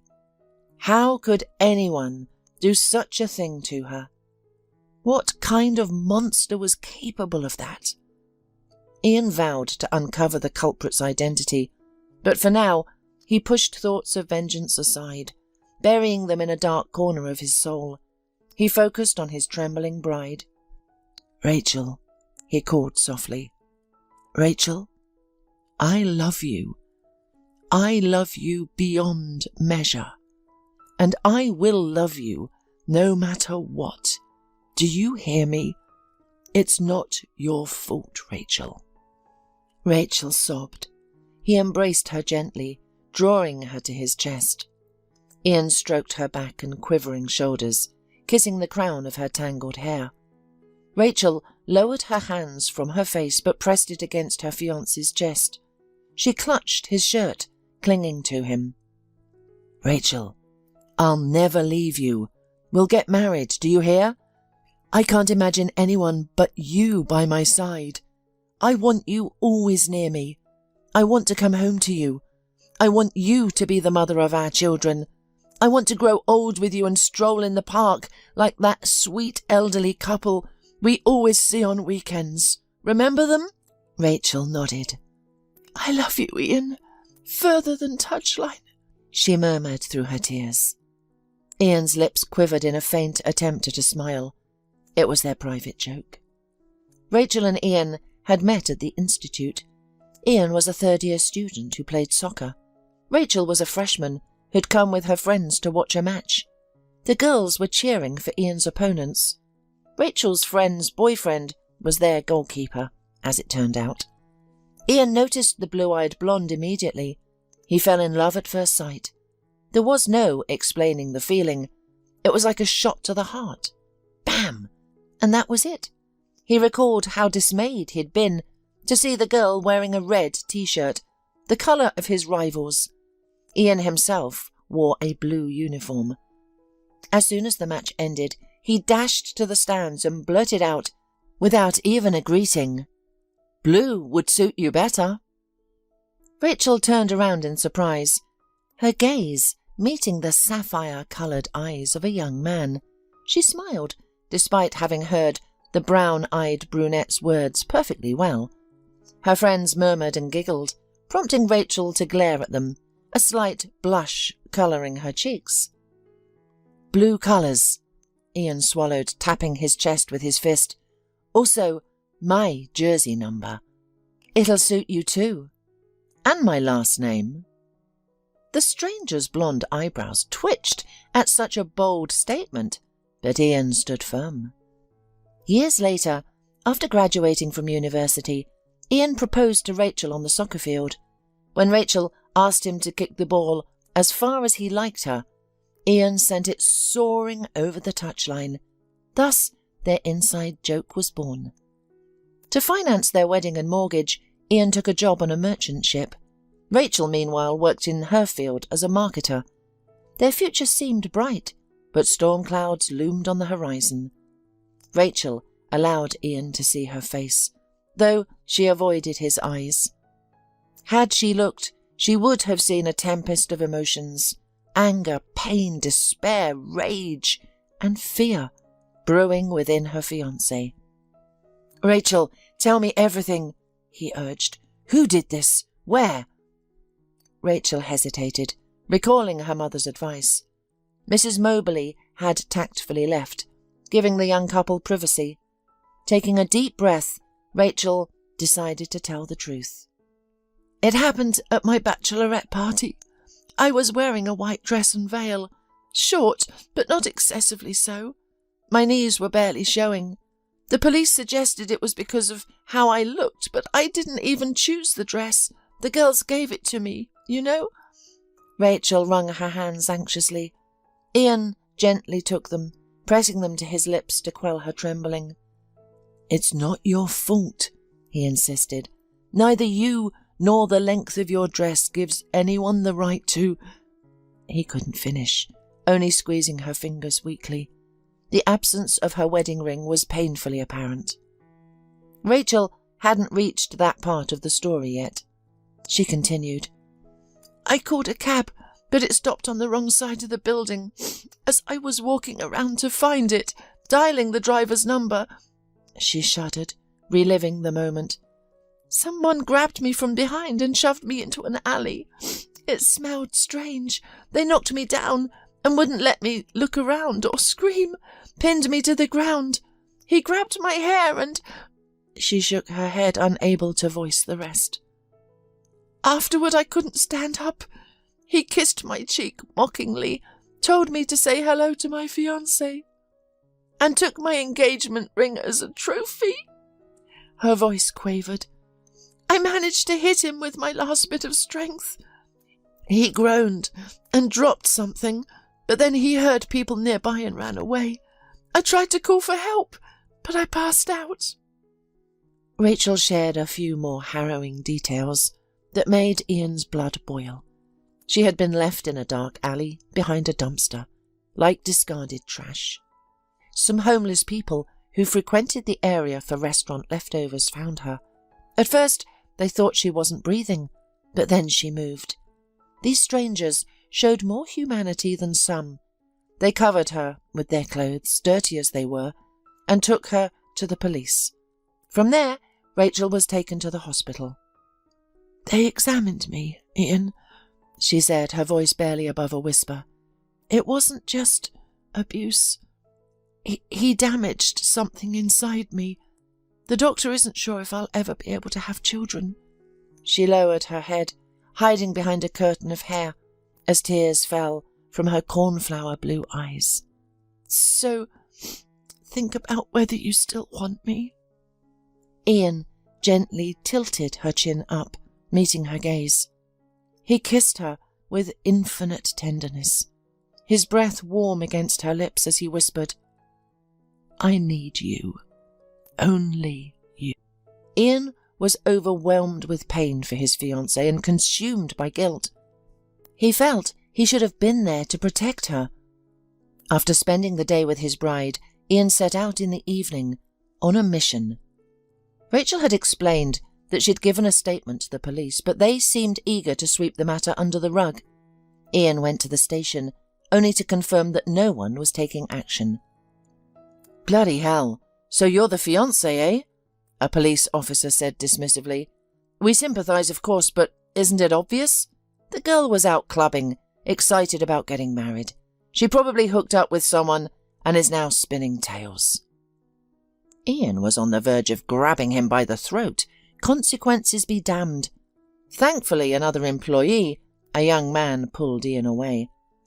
"Easy now," he hissed, trying to subdue the enraged Ian. "Let's step outside and talk this through. You won't get any help in here." Sensing the man's unusual tone, Ian relented. He allowed himself to be led outside, where he even accepted a cigarette from the law enforcement officer. "I'm Frank Reed. I'm new here, but I've already figured out how things work," he admitted. "No one's going to investigate your fiancé's case.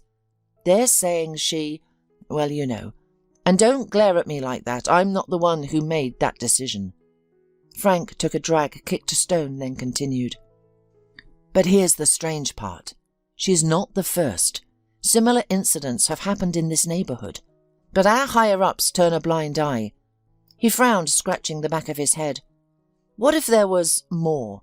Thing is, few victims report to the police. They're scared, afraid of gossip, of not being believed, of being blamed, and as you can see, with good reason. Ian listened intently, then tapped the ash off his cigarette. Why are you telling me this? Frank hesitated, then confessed. I had an aunt. A good woman. She wasn't believed either. Then at her funeral, they all cried. He paused reluctantly. She took her own life, couldn't cope with it. I am sorry, Ian said sincerely. Frank nodded, flicking away more ash. Yeah, it was long ago. I was just a kid. Ian licked his lips, then looked at his unexpected ally. Where did it happen? I want to go there. You won't find anything. There are always homeless people around at night, and our guys have already combed the area, Frank said. I still want to go. Stubborn, aren't you? Frank relented.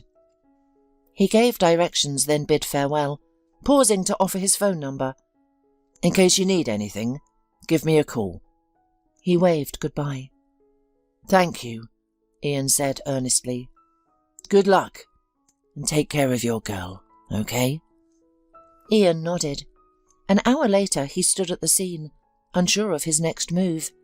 He scanned the ground for overlooked clues, then searched for any cameras nearby. As he was about to leave the alley to survey the surrounding area, a rustle caught his attention. The man spun around, muscles tense but quickly relaxed. A child, a boy in dirty clothes, was staring at him. The boy seemed terrified, more so than usual. Ian noted that street kids typically acted more brazenly, begging or pilfering, but this one was frozen, numb with fear, lips and fingers trembling, knees knocking together. It's okay, I won't hurt you. Ian raised his hands, palms out. The child clearly didn't trust the stranger's words. He wanted to flee but couldn't. His legs wouldn't cooperate. Ian's thoughts turned to the plight of this street child. Why wasn't anyone looking after him? Couldn't he be placed in an orphanage or found adoptive parents? Where are you from? Do you have parents? Ian asked. Do you need help? The boy shook his head weakly, but Ian caught the motion. A sombre thought crossed the sailor's mind. Rachel and I might not be able to have children, yet someone discards them like unwanted kittens. Feeling a mix of exhaustion, boredom and pity for the child, the man reached for his wallet. He pulled out a bill, then looking at the boy, took out more. Here, he said, buy yourself, I don't know, food, clothes. The boy remained still, eyes fixed on the money. Ian had toiled hard for that cash, but now it seemed inconsequential. With a sigh, he crouched down and placed the bills on the grimy ground. There, take it after I'm gone, all right? As Ian prepared to leave the alley, he suddenly shuddered. For a moment he thought he glimpsed Rachel's veil. It was just a torn white rag, but his heart had already leapt to his throat, pulse pounding in his temples. Ian staggered, realizing he hadn't slept or eaten in far too long. The grueling day at sea, followed by an emotional turmoil on land, had taken its toll. The relentless, nervous tension was finally catching up on him. Ian would have collapsed for certain, but suddenly he felt support. The boy. He'd sprung up, ignoring the money, and caught the stranger with his frail, thin arms. Are you okay? The boy asked in a small voice. Yes. Help me sit down, Ian requested. The boy helped the man sit on the curb, leaning against a nearby wall. Ian caught his breath, then looked at the kid who still lingered. What's your name? Cole. Cole, I'm Ian. Tell me, Cole, do you help everyone in dark alleys? He mumbled, puzzled. Ian was already on edge, and now there was this kid. What should he do with him? He couldn't just leave him on the street, but he also couldn't drag him to the nearest orphanage, and he didn't trust the cops either. "No, only you," said the boy. "What if I was some kind of jerk?" Ian muttered, "just distracting you to grab you." "Then I'd be trapped," Cole said without blinking. Ian couldn't hold back a chuckle, but then frowned again. "This is a dangerous alley. Don't come here, okay? It's no place for kids." "I know," the kid said suddenly. "I've seen things." Ian nodded, not immediately grasping the boy's words, but then shuddered. "What did you see?" The boy hesitated, reluctant to answer. He took a step back, glancing at the money. He seemed to be considering snatching it and running, but somehow he didn't. "Listen, kid, something terrible happened to someone very close to me recently. My fiancé," Ian began. "Tell me, did you see anything like that?" The boy pressed his lips together, then nodded. Ian felt his heart sink and his palms and back grew clammy. "Tell me," he pleaded. The boy was still hesitant, but then his gaze fell on the man's uniform. "You're a sailor, right?" Ian was anxious, not understanding why it mattered who he was. Still, he mustered patience, grasping at straws, and nodded. "Yes, Cole, I'm a sailor, but on a merchant ship." The boy smiled, his eyes shining with delight. "And you sail on a ship? A big one?" Cole asked in awe. "Yes, it's a big one. It's called Heart of the Wind." Ian answered patiently. "So what did you see, Cole?" The boy shifted from foot to foot, glancing over his shoulder at the alley's exit.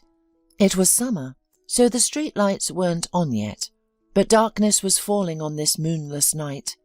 The shadows seemed to creep closer, reaching out with their tendrils from the corners. "I sometimes sleep here when it's warm," the boy confessed in a whisper. "Over there, around the corner, there's a restaurant here and a kind cook. Lee gives me dinner. I only come during his shift because the others shoo me away. The other day, I found a phone here. I was thrilled. It's really cool with a big screen. I didn't know what to do, so I hid it. It turned off. Then at night, as I was falling asleep, some strangers came. They were searching for something, turning everything upside down, swearing a lot. They noticed old Ben." "Who?" Ian pressed, trying to catch every detail. "Ben also lives on the street," explained the boy. "He's very kind and often tells me stories. He feeds the dogs too. He sometimes sleeps here next to the pipes. They woke him up and started yelling and even beat him, but he didn't do anything to them. They asked if he'd seen the phone. I knew right away they meant that phone, but I was so scared. I was even afraid to breathe. I hid from them. They took Ben away somewhere, and he never came back." "Do you have the phone?" asked Ian, hardly daring to hope. His throat was dry. "Yes, I left it in my hiding place. I wanted to throw it away, but I couldn't bring myself to. It won't turn on anymore. It's probably dead," the boy explained. "Can you bring it to me?" Ian asked hopefully.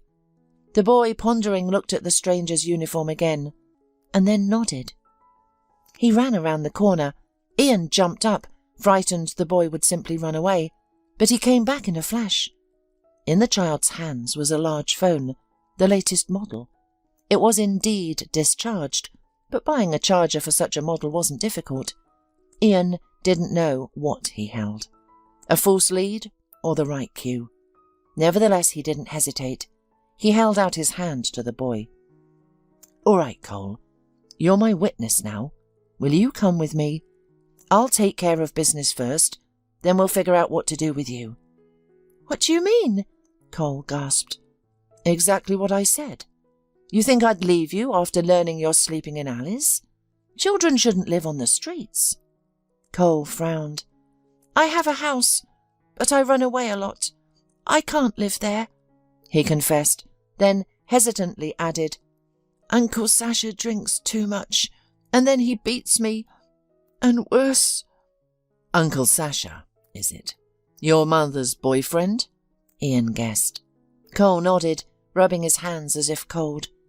Noticing the dirt on his fingers, he tried to scrub it off with his nails, but to no avail. "Yes, he used to be in prison. He and Mum wrote letters to each other. She was thrilled when he got out, said I'd have a daddy, and there'd be a man in the house. But Uncle Sasha, he's cruel. He drinks, and Mum started drinking with him too. He invites his friends over to play cards. Last time I ran away because he threw a bottle at me." Ian shuddered at the image. "What about your mother?" "Mum loves him more than me. She defends him, even when he's wrong." "I hate to ask, but don't you have a real dad?"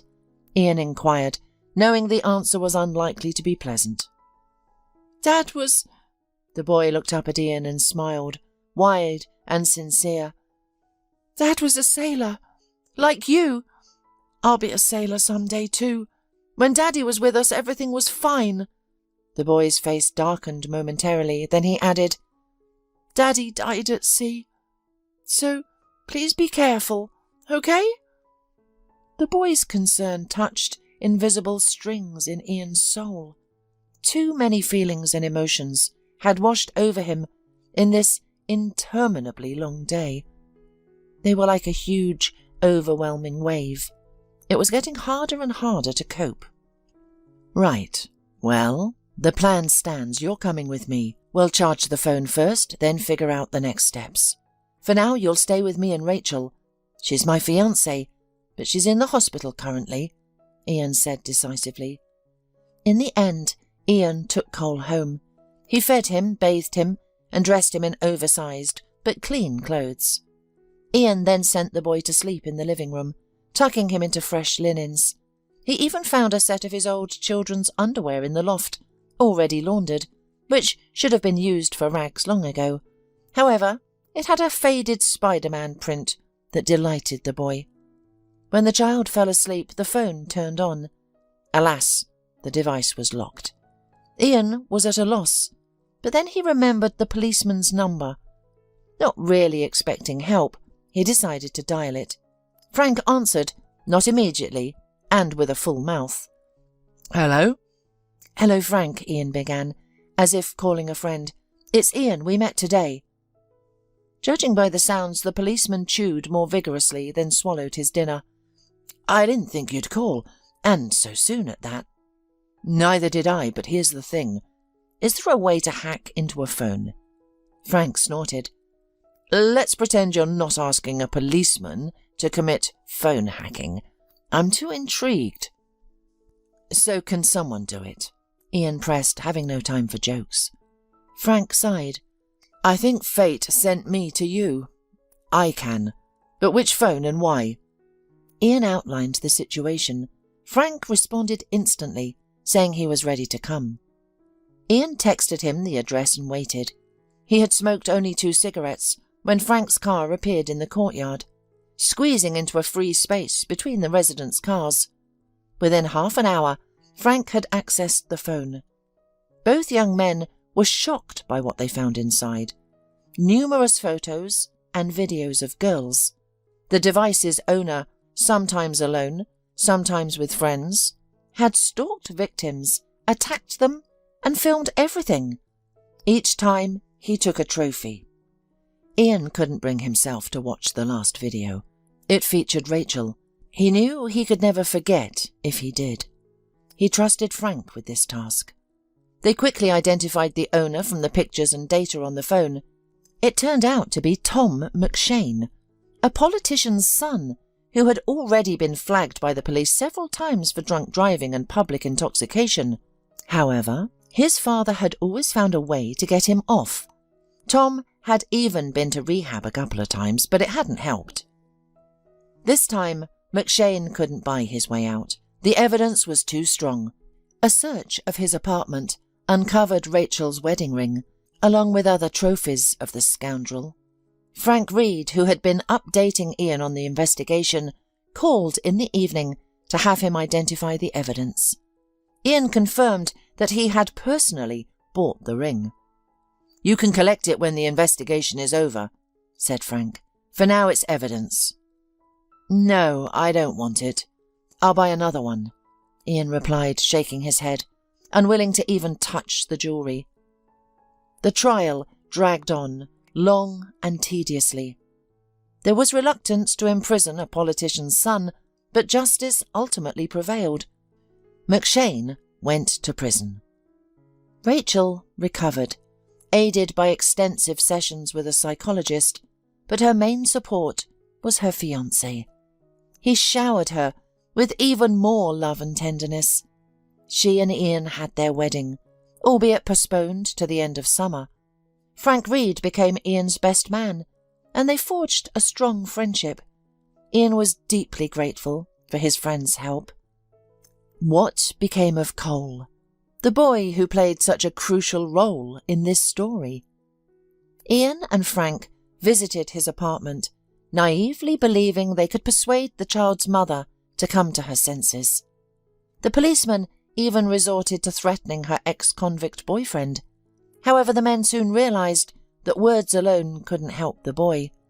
They were forced to involve Child Protective Services, and Cole was sent to an orphanage. But he didn't stay there long. Accustomed to running away, the boy escaped, and a day later appeared on Rachel and Ian's doorstep. He had memorised the route from his previous stay with them. After careful consideration, Ian and Rachel decided to adopt Cole. He became a wonderful son to them, and 2 years later, a big brother to their daughter Vanessa. Defying doctors' predictions, Rachel and Ian had a healthy, beautiful daughter. Many years later, Cole would become a sailor, following in the footsteps of both his biological and adoptive fathers. Vanessa would become a designer. But that's not the most important part. What matters most is that both children grew up in a happy, loving family. As for the past, it remains in the past. It's better not to dwell on it, but to look forward to a bright future. Nervously, Blair tapped his fingers on the steering wheel. "When will this snow stop?" he said, glancing anxiously at his watch. "Such terrible weather. It was better to stay indoors. We're stuck in this traffic jam." "Why are you so upset?" Patricia retorted, admiring her reflection in the mirror. She dabbed bright red lipstick on her lips. "There's nothing we can do. This snowstorm has the entire city in a traffic jam, so I don't see why you're bothered." "Don't you understand that I'm late for a meeting? Do you think the boss will be happy about that? I wouldn't want him to regret making me his deputy. It's not pleasant to end my career at the beginning." "Poof!" Patricia snorted dismissively. "He's probably stuck in traffic too. What are you so worried about? You said he's a reasonable man. I'm sure he'll understand." "You're probably right. Otherwise he would have called and scolded me by now." Blair peered into the grey snow shroud outside the window. The windshield wipers struggled to keep up, and even the side windows were covered in snow. "If we stay here a few more minutes, we risk becoming a snowdrift. Should we get out and clear the car?" Blair mused aloud. He had already unbuckled his seatbelt when a clear strip appeared on the window, revealing a big-eyed, mischievous boy's smiling face.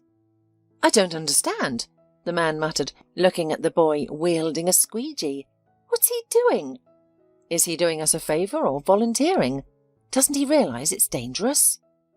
"What's not to get?" responded Patricia, her plump lips curling into a grin. "He's pretending to work. You're not going to pay him, are you? Nobody asked him to do this. Tell him to leave before he scratches the car. There are too many like him on the road. He'll start asking for money soon." "Why are you so hard on him?" Blair asked, finally understanding why the boy was cleaning the windows. "I think he's good. He's earning money instead of begging his parents for it. All work should be paid." Blair took his wallet out of his expensive coat pocket and pulled out a bill. "We should thank him. Otherwise, I'd have to clear the snow myself." "Blair, are you seriously going to give this beggar money?" Patricia exclaimed, noticing the bill in his hand. He didn't even ask if we needed help. He's not going to leave us now. He'll start offering us overpriced water. What else do these people usually offer in traffic? He's trying to work for a living. What's wrong with that? Would you prefer he started robbing stores? I'm happy to pay for his service. Blair rolled down the window and handed the boy the money. The boy smiled gratefully and nodded in thanks. Thank you, kid. Blair waved goodbye as the boy moved on to another car. Be careful. And you don't feel guilty for spending that kind of money on him? The woman asked, her nose wrinkling in distaste as she glowered at the boy. What did he do? Throw snow off the glass? Oh, what a diligent worker. Couple of swipes of the scraper and you happily pay him. How many people like you will he con today? Do you think he'll use the money wisely? He'll probably waste it with other troublemakers, or worse. Maybe he's earning for booze or cigarettes. You know nothing about him. This is how we encourage these freeloaders. Then they become a burden to us. Like you, probably. Blair muttered under his breath, starting the car. They moved forward a bit, before stopping again. What are you hinting? Are you criticizing me? The woman took offence. I didn't expect this from you. Not at all, Blair responded cheerfully. Just remembered, you stopped working as soon as we got married. Notice that I haven't brought it up till now. What's your problem with me?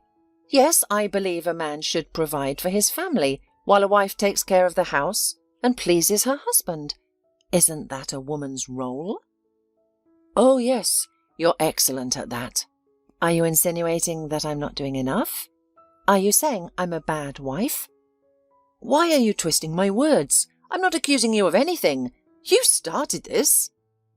You're upset with me over some guy. A bratty teenager matters more to you than your own wife. Patricia sulked, her lips pouting as she defiantly turned to her phone. No, you're critical to me, he said, and then added to himself, and expensive as well. He grimaced, recalling a recent conversation he'd had with his friend at a bar, discussing their wives. I'm going to be a dad soon, Tima had announced. My wife is pregnant. I still can't believe it. We've been waiting for a son for so long. I'm happy for you, Blair had smiled. I wish I could say the same, someday. Don't worry, buddy. You'll have kids soon. You're not that old. You both have everything you need to be parents. You're a wonderful couple. I don't think so. Patricia doesn't like children, and she doesn't hide it. No way, Timur had exclaimed in surprise. Every woman dreams of becoming a mother. You must be exaggerating. Yeah, that's what I thought at first too. Initially, she was like a house cat, all sweet, affectionate, easygoing and caring. But when I put an engagement ring on her finger, my sweetheart transformed into a wild hyena. Oh, come on, she's so feminine, so well-groomed. You're right about that. Her appearance is all she cares about. It's probably the only thing that truly matters to her. You always manage to make her look dazzling and flawless. I honestly even envy you. My wife relaxes at home. That's true. With Patricia, any event becomes more glamorous. My boss adores her and always invites us to their gatherings. She outshines everyone else. I sometimes suspect that we're invited to parties solely because of her. So what's your problem? You should be proud to have such a beauty by your side. I don't know, Blair replied sadly. Sometimes I find myself longing for simplicity. I yearn to see her without makeup, in a simple housecoat, taking care of our son. Is she good in the bedroom? I'm not complaining, but what's wrong with that? Patricia is trying to please you, while my wife doesn't care about me, and now that she's pregnant, she often refuses intimacy. Your Patricia could teach other wives a thing or two. What more do you want? I would be thrilled if mine would learn the art of seducing her husband. I'm not interested in mere intimacy, Blair muttered in despair. You don't understand. I want something more. I'm at an age where I crave a real family, comfort, family dinners with my wife and children, warm and ordinary relationships. I want to come home knowing that people are waiting for me, people who care about my feelings, not just the amount of money I earned that month. But Patricia, She loves no one but herself. Unfortunately, I realized this after our wedding. I had hoped she would change with time, but it only got worse. She's obsessed with her looks. Have you talked to her? Maybe she's too afraid to tell you that she also has a different view of family relationships and dreams of becoming a mother. Yes, I've talked to her countless times about having children, but she doesn't want to hear it. She wants me to be all about her and admire her. She can't bear the thought of sharing my attention and love with a third person in the house. No, children and Patricia, these concepts are incompatible. Blair's mind flashed back to a recent argument over the idea of having a child. When he cautiously brought up the idea of having an heir, Patricia had said, "Why did you bring this up again?" The young wife made a disgruntled grimace. "Children hold people back. If I had a baby, I'd immediately become less interesting. Stop bothering me with this topic. I'm not ready to be a mother." But other women don't think like that. They dream of having a child. Her husband tried to persuade her. That's the purpose of life. I'm sorry, but that's not the purpose of my life. A child will tie both of us down. Look, now we can easily go to a restaurant whenever we want. We can take a vacation anywhere during your time off. And we don't have to worry about finding a nanny or the child's health or anything. Remember the Lewis? We used to have so much fun with them. And now all you hear is, "Oh, we have to feed our daughter. Oh, we can't go to the club because we have no one to leave our daughter with. And Megan has gained 10 kilos. Do you want us to end up the same? No way. You and I are free, and it's wonderful. I don't want to hear about anything else." Why do we need such freedom? Children are a joy. They're an extension of us. Can you imagine how amazing it'll be when someone calls out, "Mummy"? I dream of that moment. Patricia was upset by her husband's words and responded reproachfully. "Don't remind me about children. You don't understand me. I don't want to change anything in my life. I like the way we live." Then tears welled up in her eyes. "Look what you've done to me." She ran to the mirror, noticing a new wrinkle. "I'll have to see the beautician again. This is all because I thought about having children.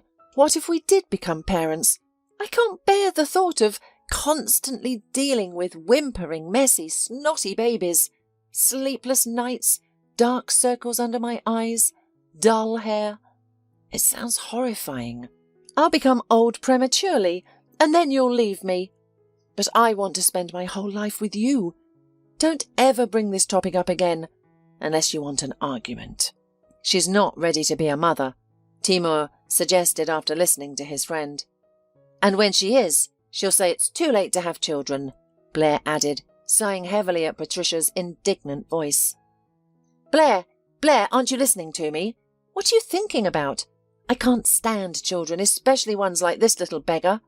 Patricia's voice turned the man to the reality. "Are you upset about the kid or being late for your manicure?" "I'm annoyed by both, and your stupid jokes aren't helping. Is my mascara running?" "No. Your negative energy is heating up everything here. I'm going to step out for some fresh air." He opened the door, got out and stood next to the car, ready to jump back in should the traffic start moving. Suddenly his eyes fell on a group of 11 to 13-year-olds, among whom he recognized a recent acquaintance. "Wow, there's a crowd of them here," he thought. The boys were animatedly discussing something among themselves, while the young worker clearly felt uneasy. Blair had no intention of eavesdropping, but he couldn't help overhearing their fragmented, loudly spoken phrases. "What are you doing here? Guys, he's trying to make money." The teenagers taunted the boy.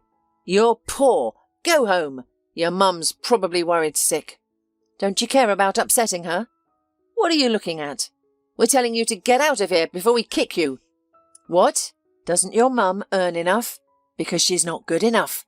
She's a pauper and so are you. Look at his clothes, guys. Where did he even find them? By the way, you should beg your father for money. Maybe he'll take pity on his beggar son." The teens laughed, encircling the boy. "Where's his father from? His mother's never been married. I don't even think she doesn't know who your father is." Why aren't you saying anything? We're talking to you. Blair frowned. What brats! Is it the boy's fault that he doesn't have a father? I grew up without a father too, and look at me. I'm only 33 and I'm already the deputy of the director of a prestigious construction firm. Could my abusers imagine I'd surpass most of them? With growing concern, Blair noticed that the situation was escalating. The group began to shove the boy around. Where's the money? They yelled, passing him from one to another like a ball. Empty your pockets. Better hand it over now, before we decide to punch you. Don't say we didn't warn you. Where did you hide it? Why are you being greedy? Come on, we're friends, aren't we? Friends share. Empty your pockets. Guys, leave me alone. The boy tried to resist, but his other boys were growing more aggressive. I don't have any money.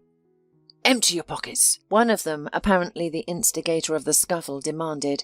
We saw you get money. Then he deftly pulled the boy's backpack off.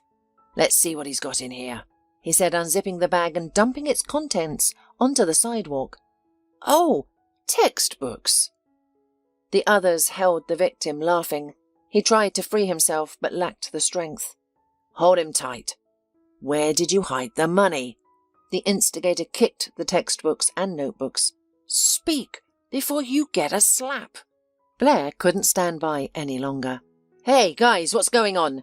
Shouldn't you be ashamed? 4 of you against 1? Break it up. Leave him alone, or I'll step in. Startled by Blair's shouts, the instigator pushed the victim onto Blair's car. The others scattered. The boy hit the hood. The scraper he'd been using on the windows slipped, leaving a scratch on the car. The boy fell onto the road right in front of the car. Blair ran to the boy, who looked at him in horror. I didn't mean to. He got up. It was an accident, sir. I didn't mean it. I'm sorry. The boy looked from Blair to the scratch and back again. The man swiftly gathered his scattered textbooks into his backpack and silently handed them to the boy. And the boy hastily grabbed it and darted off. Stop! Blair yelled after him. Don't be scared. I won't hurt you. I just want to help. But the boy only sprinted faster. Spotting something colourful on the snow-dusted pavement, Blair bent down to pick it up. What a strange kid, he chuckled, holding a school diary. Let's see, who does it belong to? A 6th grade student, Charlie Turner. Well, Charlie Turner, nice to meet you. It seems I'll have to find you to return this. From the car, Patricia called out. Are we going to move soon? The traffic's starting. She was right. Cars behind them had started honking. Blair hopped into the car and they drove off. What's that you have there? Patricia asked, eyeing the diary on the back seat. It belongs to the kid. I need to return it, Blair replied. Why bother with that little troublemaker? Toss that thing out. He'll just get a new one. Patricia scrunched up her nose in disgust. Pull over at the next trash can and throw it away. It's his thing, and I think it is necessary for the boy, Blair responded without taking his eyes off the road. My God, I'm tired of your sentimentality. Look at the hood. Assess the damage. Your harmless boy wrecked our car. If you'd have sent him away immediately, the car wouldn't have been damaged. Do you realise now what your association with this little criminal has led to? The young woman was outraged. What he did to our car is a nightmare, and you protected him, gave him money. We must track him down and force his parents to cover the cost of painting the hood, Patricia exclaimed. Did you notice how repulsive he is, and his clothes? He belongs in jail. It's not for nothing his friends attacked him. Patricia, please calm down. Why are you so angry? What are you thinking about the car and the hood for? We nearly witnessed a tragedy. The boy was almost beaten and purposefully pushed onto the car. Didn't you see that? We shouldn't be looking for him, but for the people who did this to him. It's lucky traffic was stalled. If a car had been coming, the boy could have been hit. Did you consider that? He could have been disabled or killed. He's a child. And you think I should have just stood by and watched him get beaten up? Good riddance to him. There'll be one less bully, Patricia said, clearly annoyed. Why should I even think about such things? Damage has been done. It needs to be compensated for. You should have detained the boy. It's a pity you didn't. You should report this to the police. They'll find him quickly. Promise me you'll contact them immediately. I insist that you don't let this young bully's actions go unchecked. There's no telling what else he might do. Patricia, Blair responded calmly. The boy isn't guilty. He was pushed. It was an accident. You saw it yourself. I will not call the police. Do you understand that he won't be able to afford the paint job? And you're just going to forgive him for damaging an expensive car. Next time he might burn someone's car down. Let's hope it's not ours. Why are you exaggerating? The man wrinkled his nose in annoyance. He doesn't look like a bully at all. He's the victim here. Oh, so now you're an expert on what a bully looks like, are you? I'm not exaggerating. I can't believe you're defending him. He looks like a troublemaker. Just think about how much it's going to cost to repaint the hood. Patricia, this won't cost you anything. You shouldn't worry about this question at all. I'll figure it out without your advice. Are you heading to your manicure appointment? Then go. By the way, it's costing me quite a bit. More than a car repaint. So that's how it is, the wife retorted, taking offence. I won't say another word. You compare me to some criminal, yet I'm your wife. You care more about a juvenile delinquent than you do about me.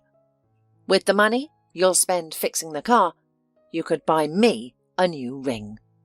Don't you have enough jewellery? Patricia, you never cease to amaze me.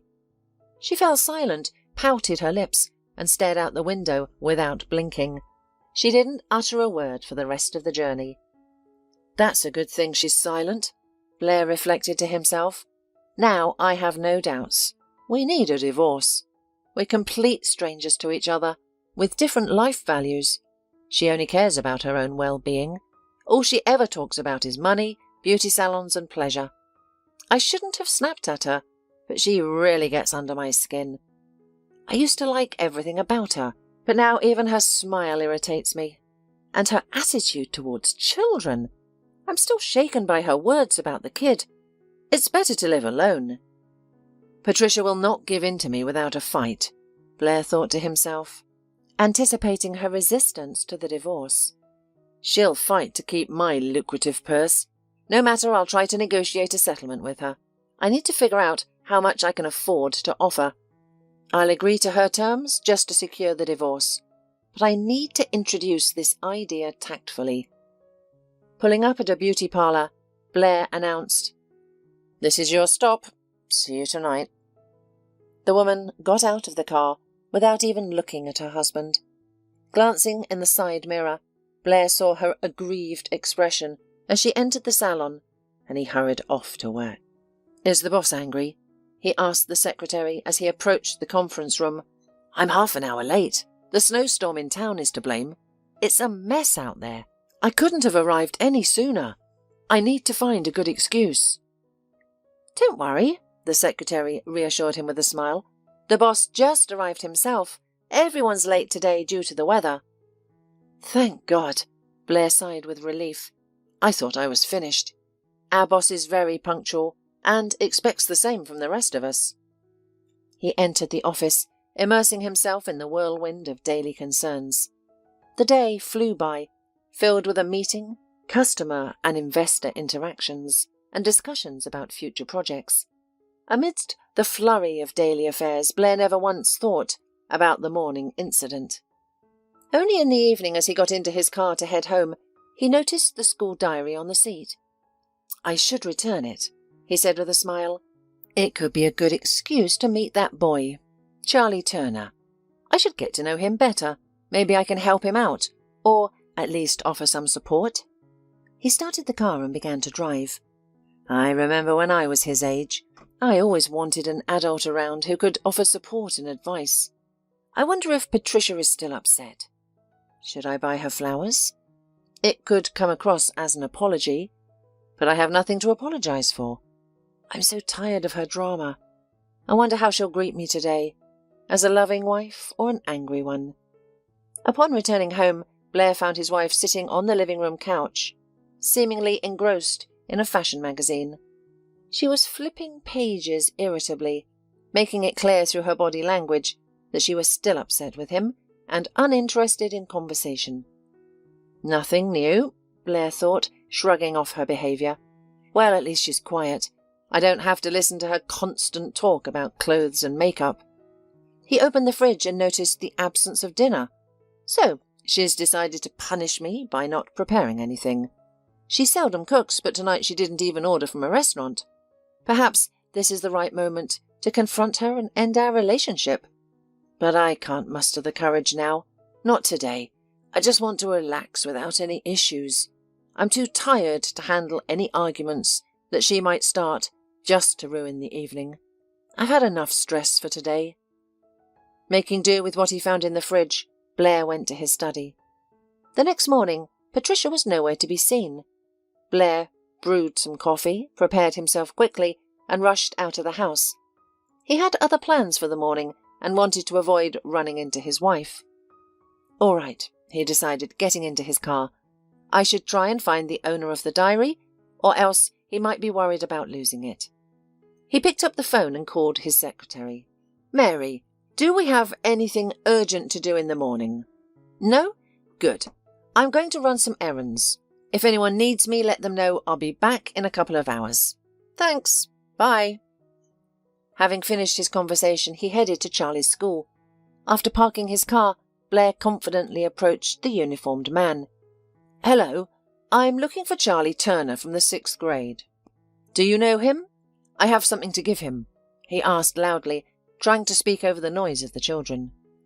Before the guard could answer, a middle-aged woman in a strict, mouse-coloured suit on the other side of the turnstile overheard their conversation. Impatience was evident on her anxious face. Mr. Turner, she waved her hands in appeal. Let the man through. He's here for me.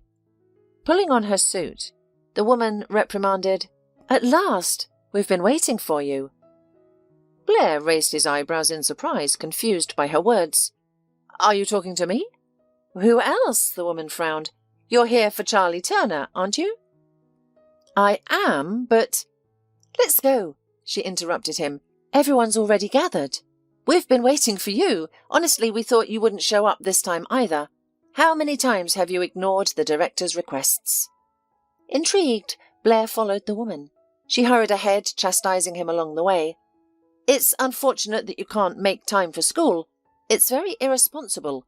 Your son is a troubled teenager that is going through a difficult transition period. He's become completely out of control. This isn't the first time we've called you. Really?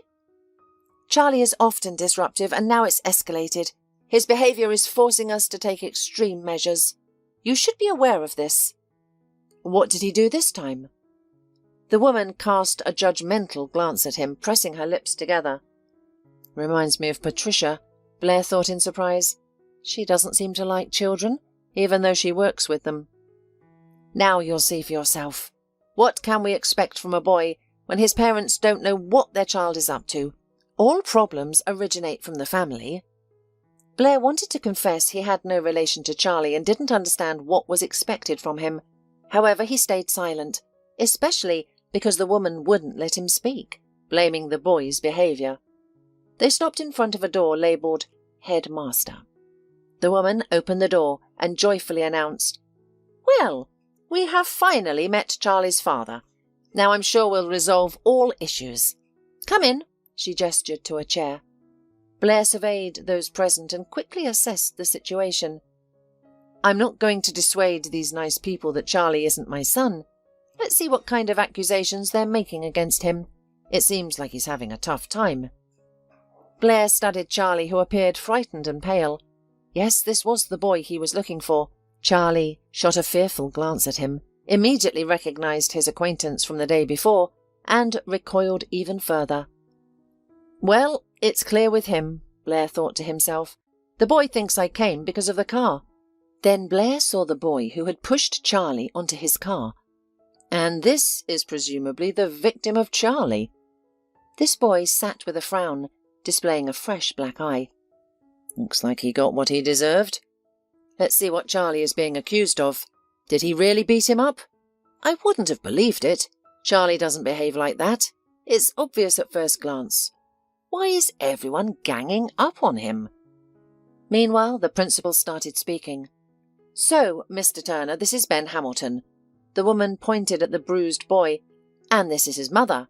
See what your son has done to the boy. We can't ignore this fight. We have to react. This is outrageous, exclaimed the victim's mother. You're a well-presented man, but you've failed to raise your son properly. Look what your little criminal did to my boy. Mrs. Hamilton, dressed in tight jeans with greasy hair, pulled her son closer and kissed the top of his blonde head. I won't let this go, she roared, shaking her fist, causing her double chin to wobble. I'll make sure your son ends up behind bars.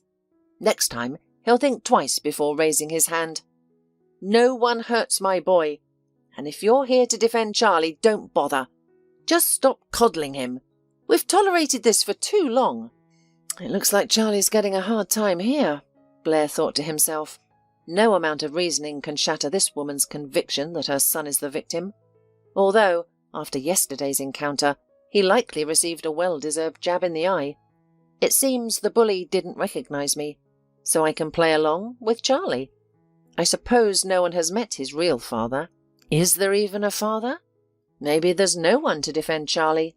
Let's adopt the role of protector. I wonder why his mother didn't come. Did the boy not warn her? He promised a non-existent father would appear, and here I am with his school diary. Stop yelling, Blair said softly but with a resolute voice, frowning and calmly staring into the beady eyes of Ben's mother. Remember, you're not speaking at the market. I came not to take sides, but to determine who is right and who is truly at fault. The woman fell silent out of surprise. Mr. Turner, the director started, but Blair gave her a piercing look and she faltered. Well done, son. He turned to the stunned Charlie. You can defend yourself. You should have put those bullies in their place a long time ago. You did the right thing. I'm on your side. Well, you know, the principal said indignantly, I didn't expect such words to you. How can you support Charlie's behaviour? What are you teaching him? I believe Ben got what he deserved. You know, I had no doubt that they were identical. Shaking her fist, Ben's mother squealed. He only appears decent. He thinks that if he wears an expensive coat, he can do anything. Don't you think we'll find a way to deal with you? Dear Mrs. Hamilton, Blair spoke calmly, does your son not mention how he and his friends bully the one who can't defend himself? 4 against 1? I doubt you're aware of your child's activities. You're lying. My son is not a bully. If he hit someone, it was only in defence. I have a good, kind boy who wouldn't hurt a fly. Ben's mother turned crimson. You are very mistaken about your son, Blair replied, without changing his tone. I witnessed your son and his friend's misconduct. If Charlie was able to fend off those who bullied him, he did well. It seems your son only understands force, as words do not affect him. I'm sure that Charlie tried to reason with him. Maybe some other kids have fallen victim to his gang as well. Why don't you want to hear Charlie's side of the story? Something tells me you didn't even give him a chance to explain what really happened. Who are you to tell me how to live my life? The woman became angry. And you're slandering my boy? Did you hear that? She looked around at the adults in the room, seeking support. Everyone heard his accusations against my son. My son is the one with the black eye, and your son is looking at everyone like a wolf. Do you expect me to believe he's innocent? I won't stay quiet. I'll find a solution. If the school doesn't back me, I'll go to the police. Your Charlie should be on a register. He's the troublemaker. This time he won't get away with it. I'll see this through. Start with your son. He'll have to answer first, Blair retorted. Do you have proof of what you're accusing my boy of? The woman asked him. I'll sue you for false accusation too. Where's the proof? Just words. You want proof? I have plenty, Blair responded coldly. I have video footage of Ben and 3 of his friends pushing Charlie into the roadway, endangering his life and health. They also scratched an expensive car. Are you ready to pay for the repairs? Be grateful I haven't reported the incident to the police yet." "Ben!" the woman gasped, her face turning pale. She shifted her angry gaze to her son. Ben lowered his eyes, his shoulders slumped. His bravado and confidence evaporated instantly. He realized the power dynamic had shifted against him. "You little scoundrel!" his mother screamed, immediately grasping the truth behind the man's words. She spun around and slapped her son. "What are you trying to do? Drive me to an early grave? You told me Charlie attacked you first. So you're the instigator, you little beast." She swung at her son again. "If I'd known, I wouldn't have defended you. I wouldn't have had to go to school and embarrass myself." "Mrs. Hamilton." The principal was taken aback by the mother's behaviour. "What are you doing? Stop this immediately. You're in an educational institution, not at your home." "At home, I don't know what I would have done to this fool," the mother yelled. Ben looked at her warily, rubbing his reddened chest. "And what did you do too, with your friends? And I, the fool, believed you, felt sorry for you. Tell me, did you really scratch the car?" Ben looked fearfully at his mother and nodded his head. "Apologise quickly. We don't have the money to pay for the damages, and we will have a serious talk at home." Ben began to mutter a faint apology. Blair stood up. "I think Ben has understood and realised everything, don't you?" He looked at the boy, who nodded sullenly. "Let's end this here. I hope this situation doesn't repeat. I won't make a complaint this time, but I will if this continues. You all," he addressed the principal and the teacher, "should pay more attention to the children's behaviour at school. Have a lovely day." He led Charlie to the corridor. "I found this on the sidewalk." The man handed Charlie his school diary with a smile. "I thought you might be in trouble if you lost it. I guess my visit was timely." "Thanks," Charlie replied, putting the diary in his backpack. "Thanks?" Charlie replied, putting the diary in his backpack. "I haven't had breakfast today. Is there something to eat?" "Yes, in the cafeteria." "You can keep me company. You're late for class anyway, and you can use the excuse of meeting with the principal," Blair said. "I agree," the boy replied cheerfully.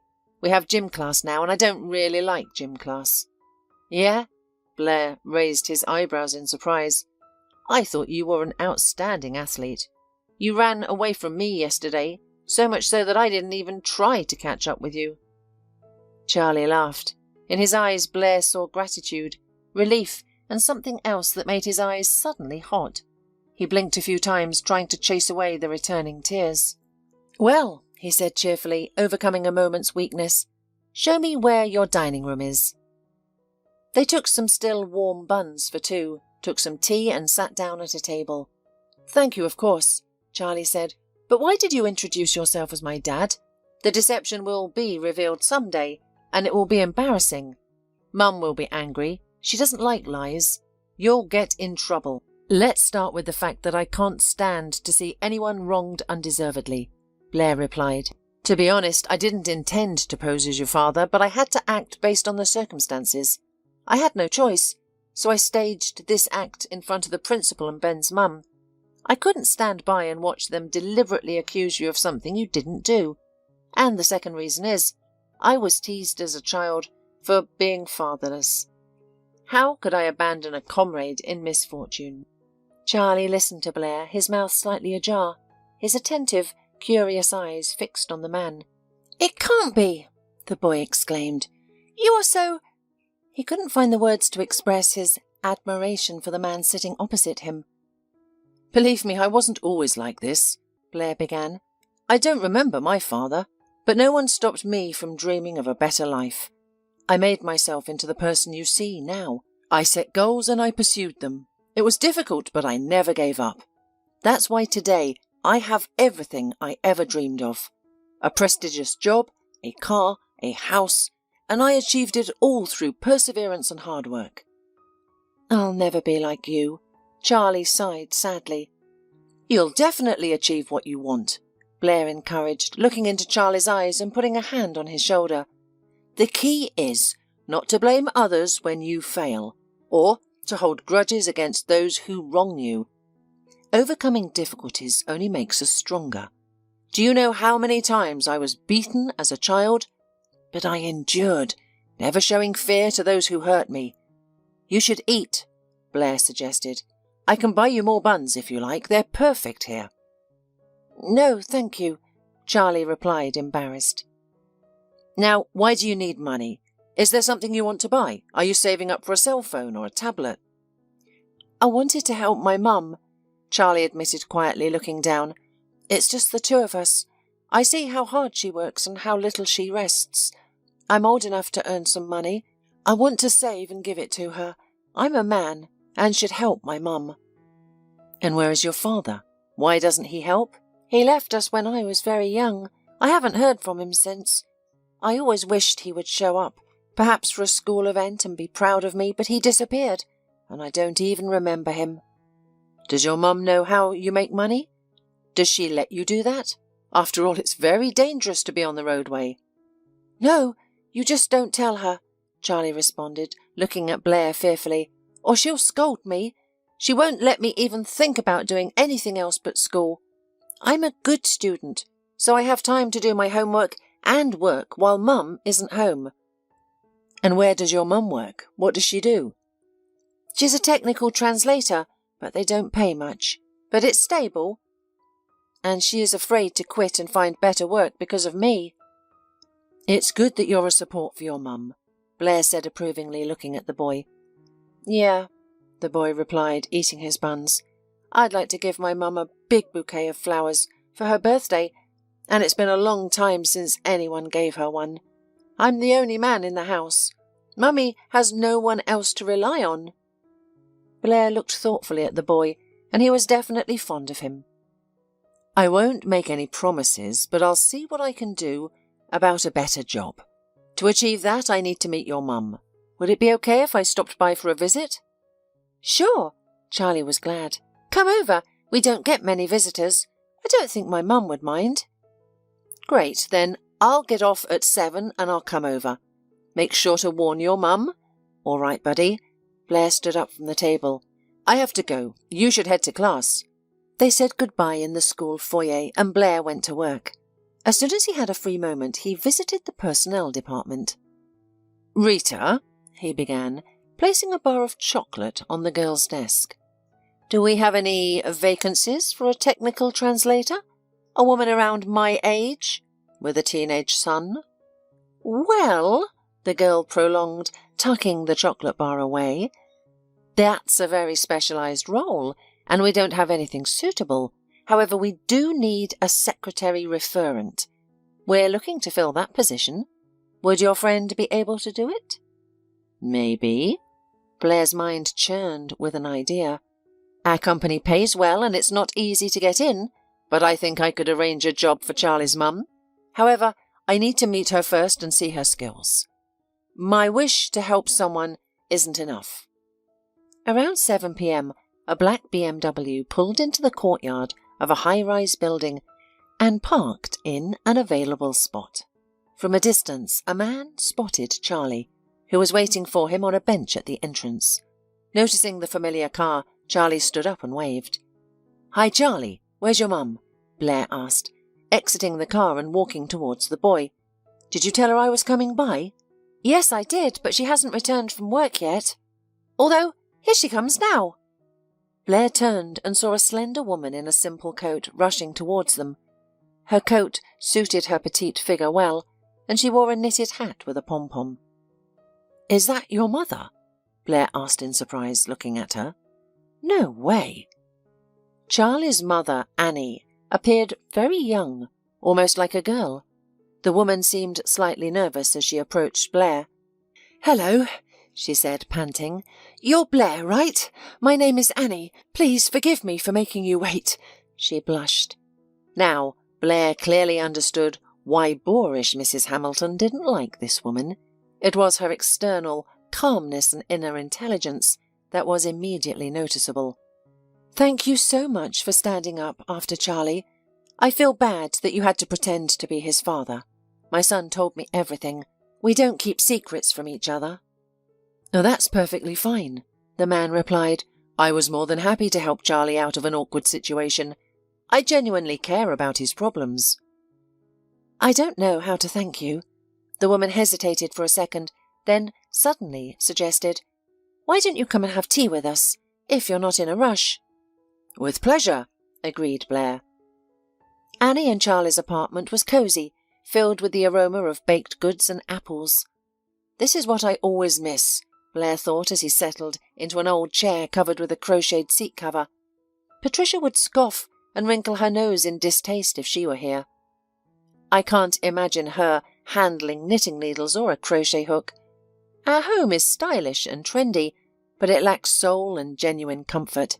Strange, but here I can relax. It's cosy. Help yourselves, Annie said, presenting a cup of fragrant hot tea, a plate of pies and a vase of jam. We live modestly. It must be strange for you to see our lifestyle. Thank you, Blair replied, tasting the strawberry jam. He even closed his eyes, savouring its flavour. I haven't had jam like this since my childhood at my grandmother's house. Annie, I wasn't born with a silver spoon in my mouth, so nothing surprises me. But I'm here on business. Blair turned serious. I want to offer you a job as a secretary in our company. I supposed we can offer you higher salary and welfare packager than at your current company. Charlie told me you have a technical degree, correct? The woman nodded and Blair continued. Then I'm confident you're the right person for the job. Oh, the woman exclaimed. What if I can't do it? I don't have any experience as a secretary. I don't want to let you down after you've vouched for me. Don't worry, the man assured her. You're smart. I'll help you get the hang of things and give you pointers when needed. You're articulate, so you'll handle visitors well.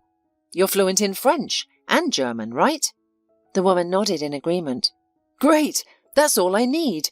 This is a unique opportunity. I've never used my influence to get someone a job before. I'm scared a little, Annie confessed. Your company is prestigious. I've never worked for a company like that. Everyone has to start somewhere, right? Blair responded. It might be intimidating, but you can do it. So, how long do you need to decide? Can I take some time to think it over and then call you? Annie requested. Sure, I'll wait for your call, the man agreed, standing up from the table with a hint of regret. I should get going now. Of course, you must have family waiting at home, Annie acknowledged. Thank you for everything. Goodbye, Charlie, the man said, shaking the boy's hand firmly. I hope your bullies leave you alone from now on, but remember, you can always call me if you need anything. After warmly saying goodbye to the mother and son, Blair left their apartment. 20 minutes later, he parked in front of his house. He unlocked the door, entered the hallway, and took off his shoes, all the while smiling at the memory of the evening spent with Annie and Charlie's family. The smell of baked goods and apples still lingered in his nose. And where have you been? Patricia's disgruntled voice snapped him back to reality. She stood in a thin, see-through negligee, beneath which expensive lace lingerie was visible. What are you smiling about? Why did you come home so late? At work, Blair replied, his good mood evaporating instantly. You're lying. Tell me where you've been.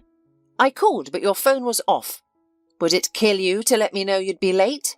You never consider me. What does it matter where I've been? Blair retorted as he walked into the living room, noticing the set table. I'm your wife. I was worried. Really? Blair said calmly, slowly undoing the buttons on his shirt. Do you even know what that feeling is? Are you trying to hurt me? I was genuinely worrying about you. What are we celebrating? Blair asked, gesturing towards the table. I thought I'd do something nice for you for a change. I want to spend the evening with you. You know I can't stay mad at you for long. Oh, really? Blair said mockingly. You don't hold a grudge against me anymore? Yes, I want to reconcile. Why don't you believe me? I prepared dinner. You mean you ordered from a restaurant? The husband clarified. What difference does it make? Why are you mincing words? Yes, I ordered dinner. Put on the best lingerie. Look! She opened her robe, and Blair took in his wife's flawless figure. And you're out somewhere, refusing to explain anything. I wasn't loitering, I was busy with errands. What business could there be after work? Have you checked the time? You're supposed to be home with your wife after work, and you didn't even thank me for the dinner. After a few seconds of silence, Patricia changed her tone abruptly and came up to her husband, attempting to embrace him. Dear, please don't be angry. You know I hate it when you're upset. Come on, honey, smile, hug me. I missed you. Shall we head to the bedroom? I think it was you who stopped talking to me. Correct me if I'm wrong. Why are you so ungrateful? Patricia exclaimed, pushing him away. I do everything for you, yet you're always dissatisfied. She was on the verge of tears. You don't love me, despite promising to be by my side forever? Patricia, if you wanted to reconcile, you wouldn't be accusing me. I'm tired. I'm going to sleep in the study. Fine. Go then, you ingrate. I don't want to see you. Spend your evenings wherever you want, she shouted after him. I gave you the best years of my life, and you do not appreciate me. Blair retreated to his study, escaping her shrill voice. He heard her deliberately moving furniture and clanging dishes before all went quiet. Blair got ready for work earlier than usual that evening. After a quick snack, he got in his car and headed for the office. He had to introduce Annie to the management. The woman was already waiting for him near the office, her cheeks flushed and her eyes sparkling with sincere joy. I'm so worried. What if your director doesn't like me? You'll be fine, I promise. Blair led her past the security guards and into the director's office. Mr. Hartford, this is Annie. He introduced her to the CEO. I've reviewed your documents, the man said, looking at her. A higher education, fluent in German and French. It's a pity you have no experience as a secretary. I promise, Blair quickly spoke up. I'll bring her up to speed. I assure you, you won't regret hiring such a valuable employee. She will do well. Well, Mr. Hartford grinned, since she's your protégée, Blair, you can familiarise her with her duties. I'll set a trial period of 2 weeks. Let's see how you do. Agreed? Thank you, Mr. Hartford, Blair responded to his boss. As they left the CEO's office, the man said cheerfully, There you go. Half the job is done. Now it's just about handling the smaller tasks. And what if I can't cope? Annie voiced her doubt. I would be ashamed to let you down. Do not worry. The work of a secretary is not difficult. This is your desk, he said, pointing towards it. Are you comfortable using a computer? Sure, I work on it all the time. Good. Handling documentation, managing the general's daily schedule, and organising meetings.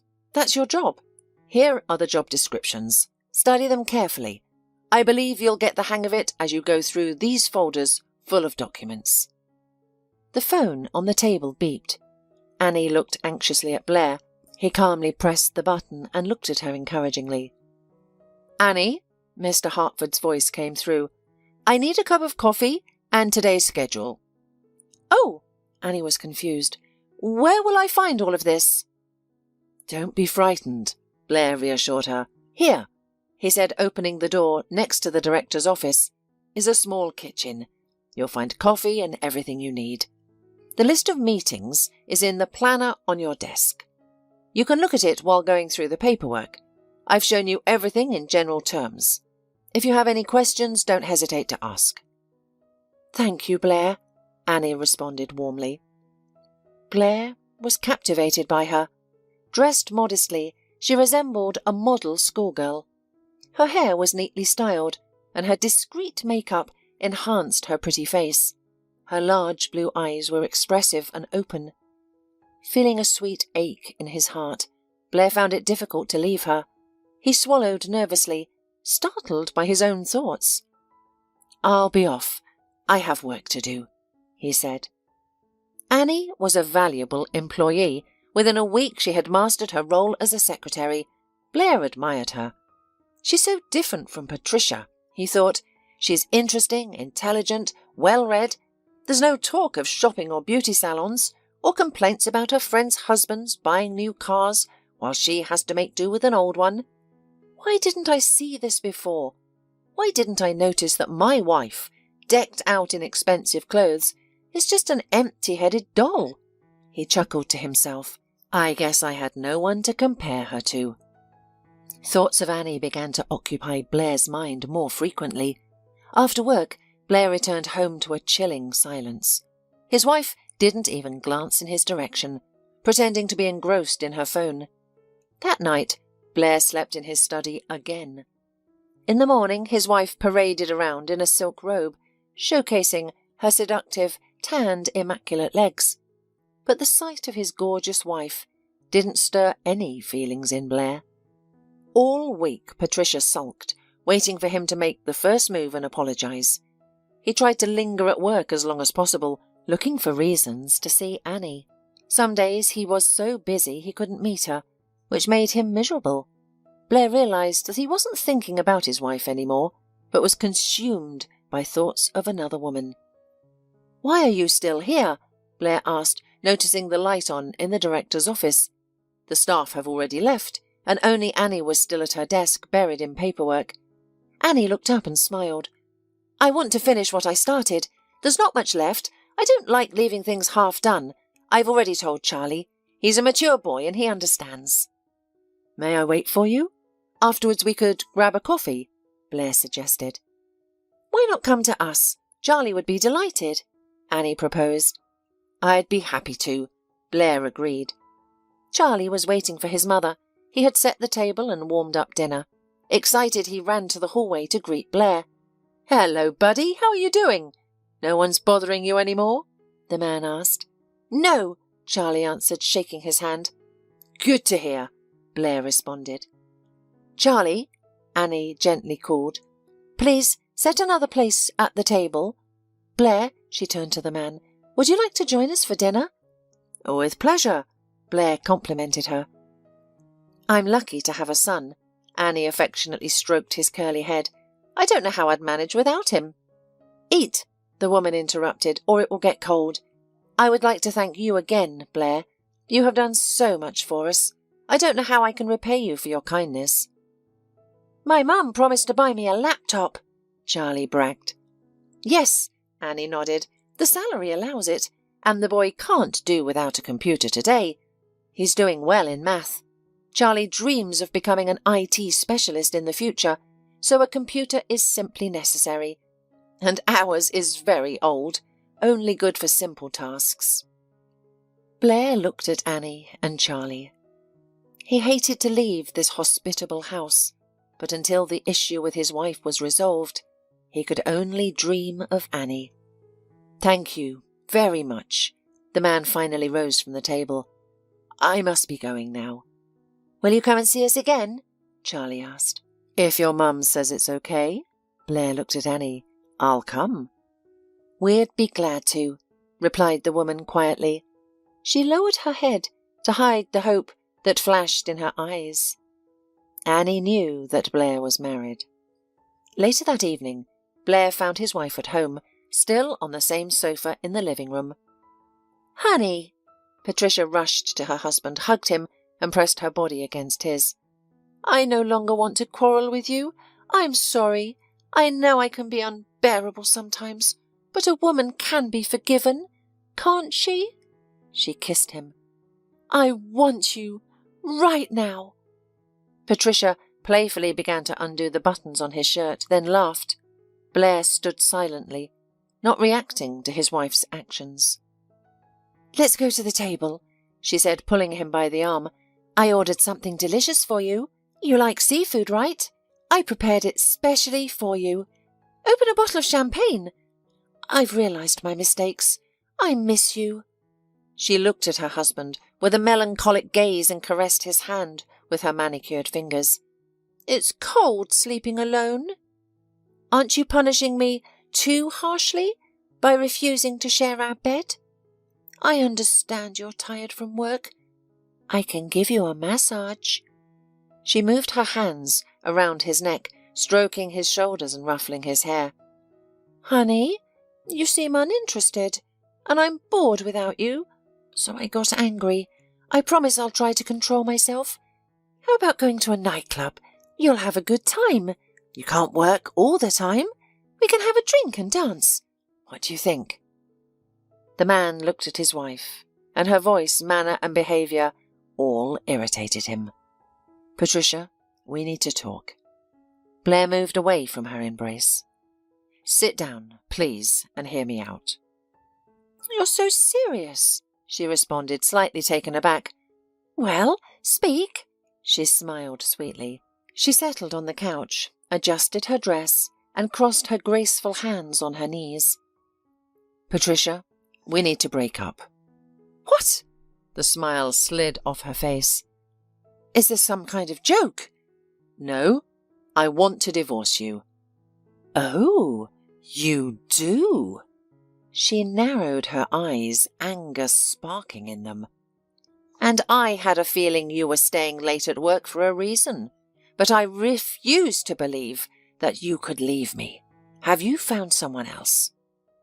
I won't deny it, Blair replied, looking at her straight in the eyes. I met another woman and loved her. I don't want to lie. I don't want to hide anything from you. We've become strangers lately, and you feel it yourself. And where did you meet her, I wonder? Office romance. My God, that's vulgar. That's not important. What's important is that I met my son as well.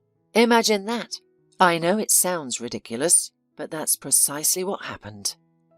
Son? Patricia's eyes widened in surprise.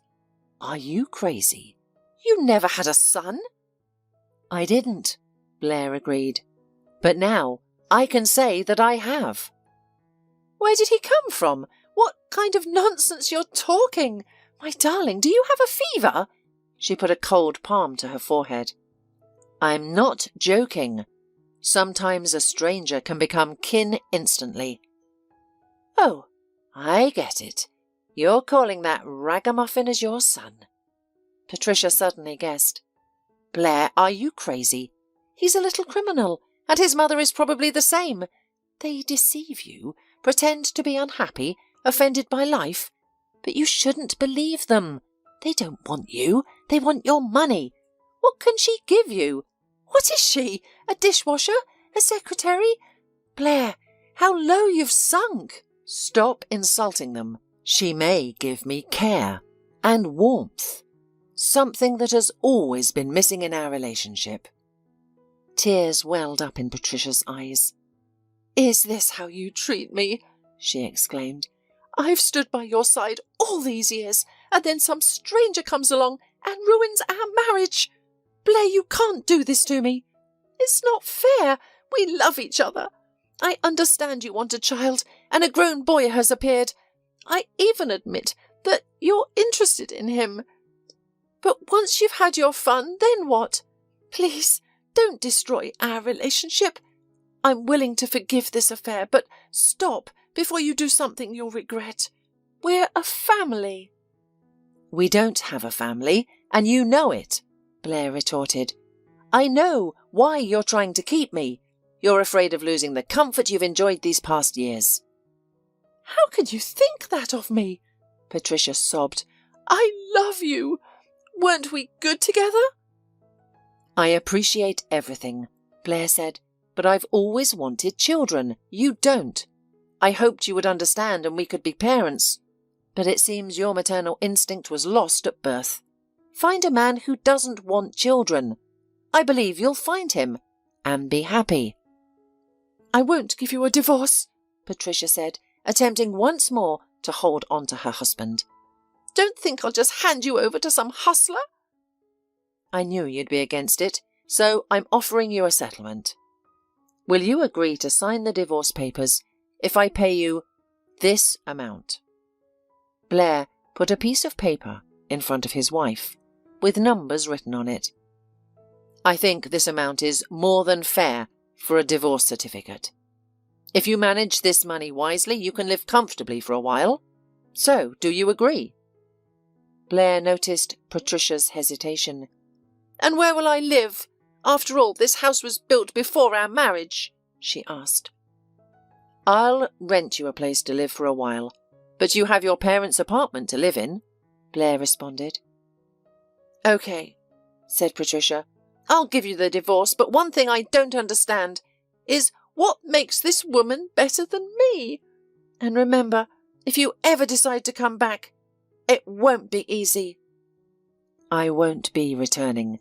I have other plans for my future," Blair replied. A month later, Blair received the divorce certificate, and he finally could woo Annie. He waited for her after work with flowers. Seeing her, she smiled. "Annie, these are for you." He held out the bouquet. "I would like to invite you to a cafe. I hope Charlie won't mind if it's just the two of us. We need to talk."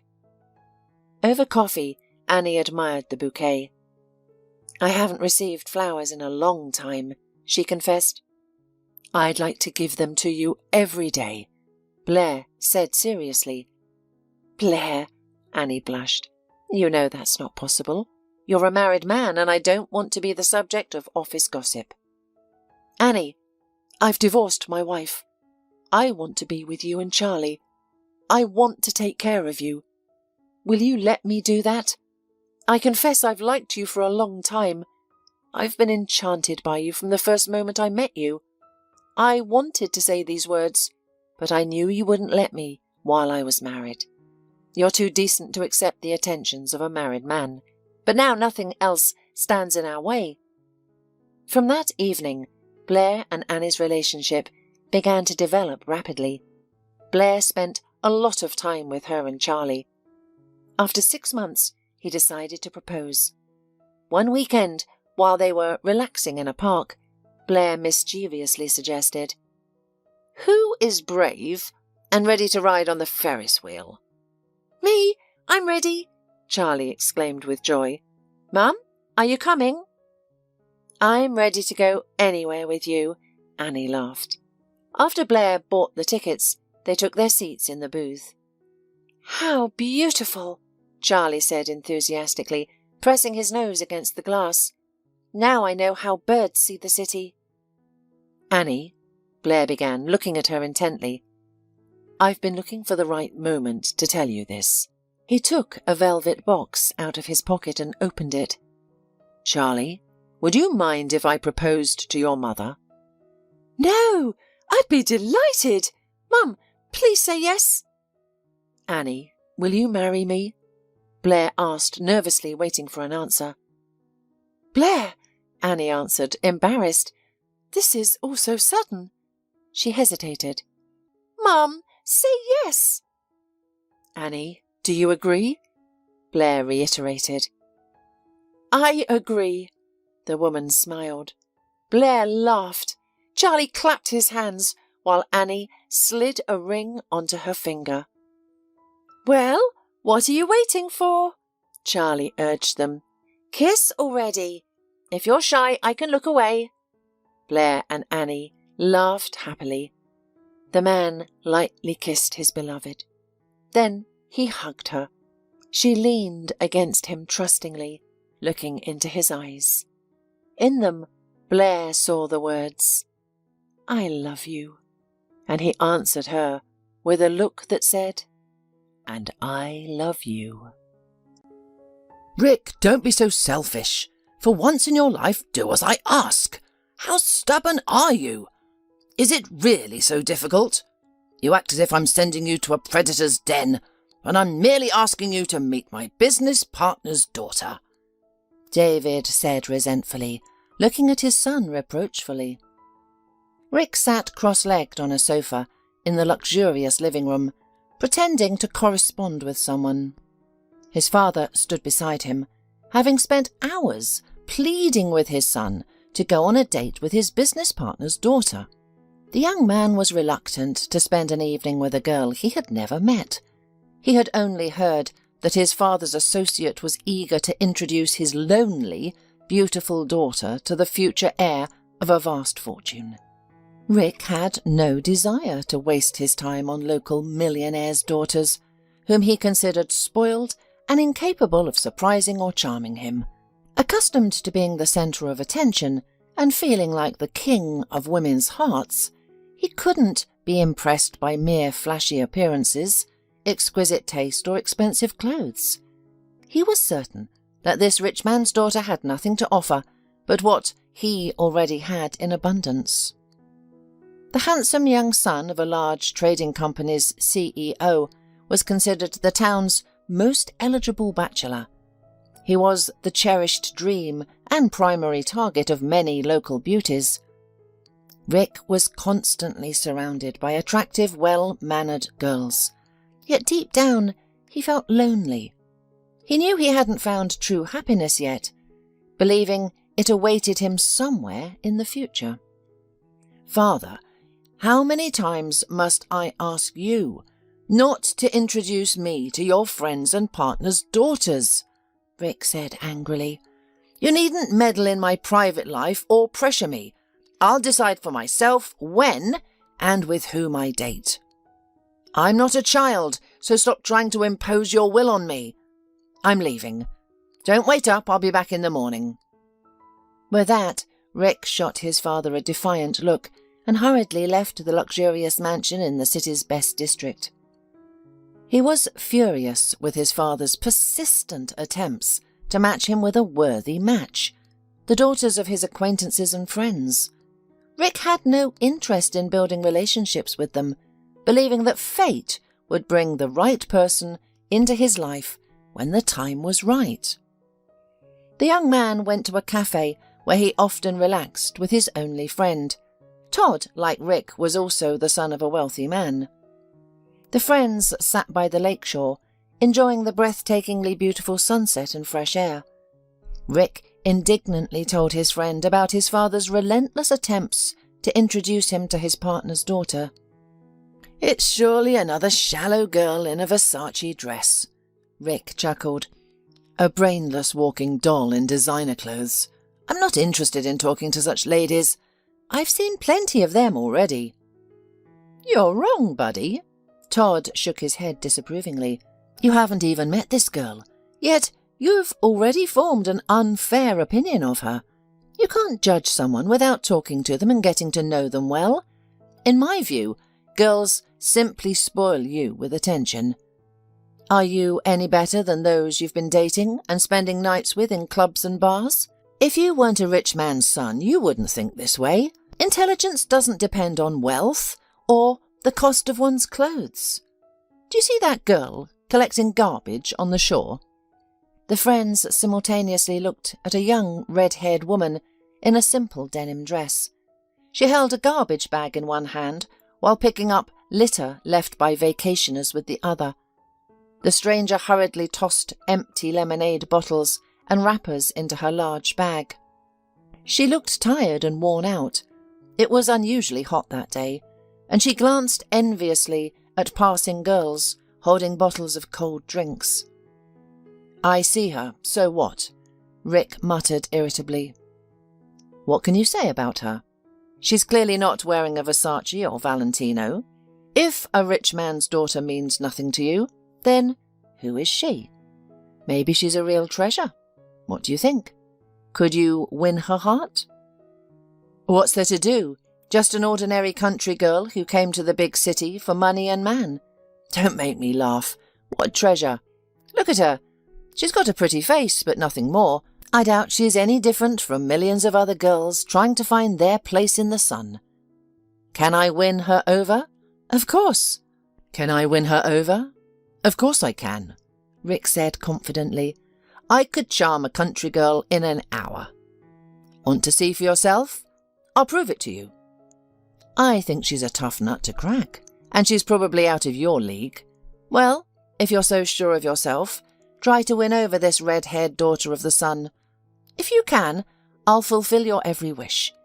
But you have to become like her to do it. For 3 months, give up your expensive car and the things you buy in high-end Italian boutiques. Become a simple worker in some factory. Win her over with an empty wallet. If she agrees to marry you, a poor man in 3 months, I'll do whatever you want." "I accept the challenge," Rick replied thoughtfully, patting his friend's shoulder. "Soon enough, that simple girl will be chasing me day and night. You'll regret ever deciding to argue with me." "It's a deal. I'll bring you some ordinary workers' clothes today and buy you a cheap cell phone. We'll transform the golden boy beyond recognition. You wanted something new? Here's your chance." The next evening, Rick returned to the place where he had recently dined with his best friend.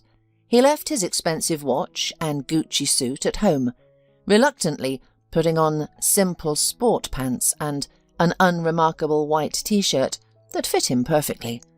For the next 3 months, Rick had to give up his fancy car, which he sometimes talked to as a child, and moved into an old, used vehicle. He invented a new biography for himself, instantly transforming from an enviable bachelor and a rich man's son into a lonely cannery employee. Rick bought a cold lemonade and confidently approached the girl, who was diligently cleaning her assigned area. Sighing heavily and wiping sweat from her forehead, she looked tired as she swept. Rick coughed to draw her attention. When the red-haired stranger flinched in surprise and sharply raised her head, he smiled playfully and said in an affectionate voice, "I can't help but wonder who makes such a beautiful, fragile girl work under this scorching sun. That person must have no heart. I'd like to take this broom from you and stand in your place. I brought you a refreshing drink." Rick handed the girl a bottle of cold water. She looked at him with a scrutinizing gaze and replied, "Well, thank you. I was just dreaming of a cold drink. I didn't expect anyone to take pity on me. All right, noble prince, take the broom and sweep. I'll sit in the shade and rest." Robin abruptly handed the broom to the dazed Rick and, yawning carelessly, lowered herself into the nearby bench. Rick froze in surprise. He had never before held a broom, let alone swept with one. He looked at the red-haired girl, whose snow-white face bore a blissful smile. At that moment he realized that victory would not come as easily to him as he had expected. But there was no turning back. Rick started sweeping, clearly struggling and revealing his inexperience. Robin laughed and, looking at the embarrassed young man, said, "It looks like you've had your first ever introduction to a broom today. Congratulations!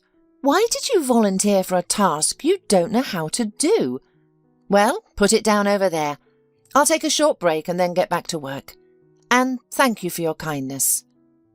Rick said nothing.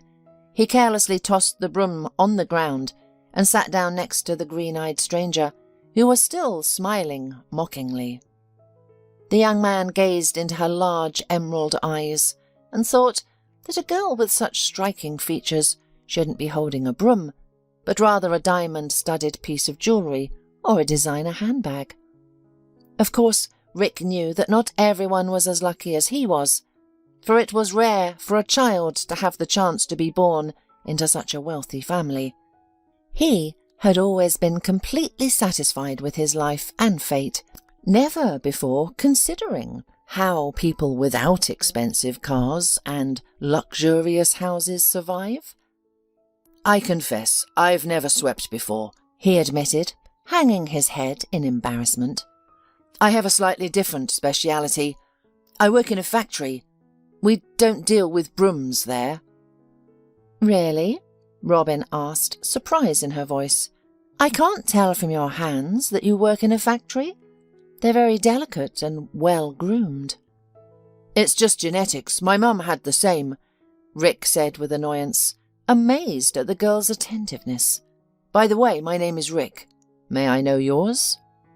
"Actually, I don't usually meet people on the street, but since you took pity on me, gave me cold water and offered to help, I'll make an exception. I'm Robin." While the young people were sitting on the bench, Rick used this time to learn as much as possible about his new acquaintance. It turned out that Robin had come from far away, failed her exams and now rented a room with a friend. She worked as a waitress and took on odd jobs in her spare time. Rick told Robin a fictitious story of his life, claiming that he had been left alone in his youth and had been surviving as best he could ever since. He said that he also rented a small room in a dormitory and saved every penny to someday move into his own apartment. My job is hard, of course, but I'm not complaining. The most important thing is that I earn my own bread. I don't ask anyone for help. I provide for myself as best I can. Yes, I don't have my own place or a cool car, but I sincerely believe that one day this will change, and I'll start to earn a decent living. I'll persistently work towards it. Nothing is impossible. There's only desire. Rick didn't notice how quickly time flew by. An unexpected phone call brought him back to reality. Perking up, he glanced at his watch and was stunned. He was late for a meeting with Todd, who was waiting for a detailed report on his acquaintance with Robin. Returning home, Rick hurriedly showered, changed his clothes, and getting into his favourite car, a gift from his father, went to meet his friend. Sitting behind the wheel, he recalled his long and fascinating conversation with Robin. The girl seemed quite nice and interesting to him. The young man caught himself thinking that he would like to continue communicating with her. Robin and Rick met again a couple of days later. They walked in the park, feeding ducks and pigeons.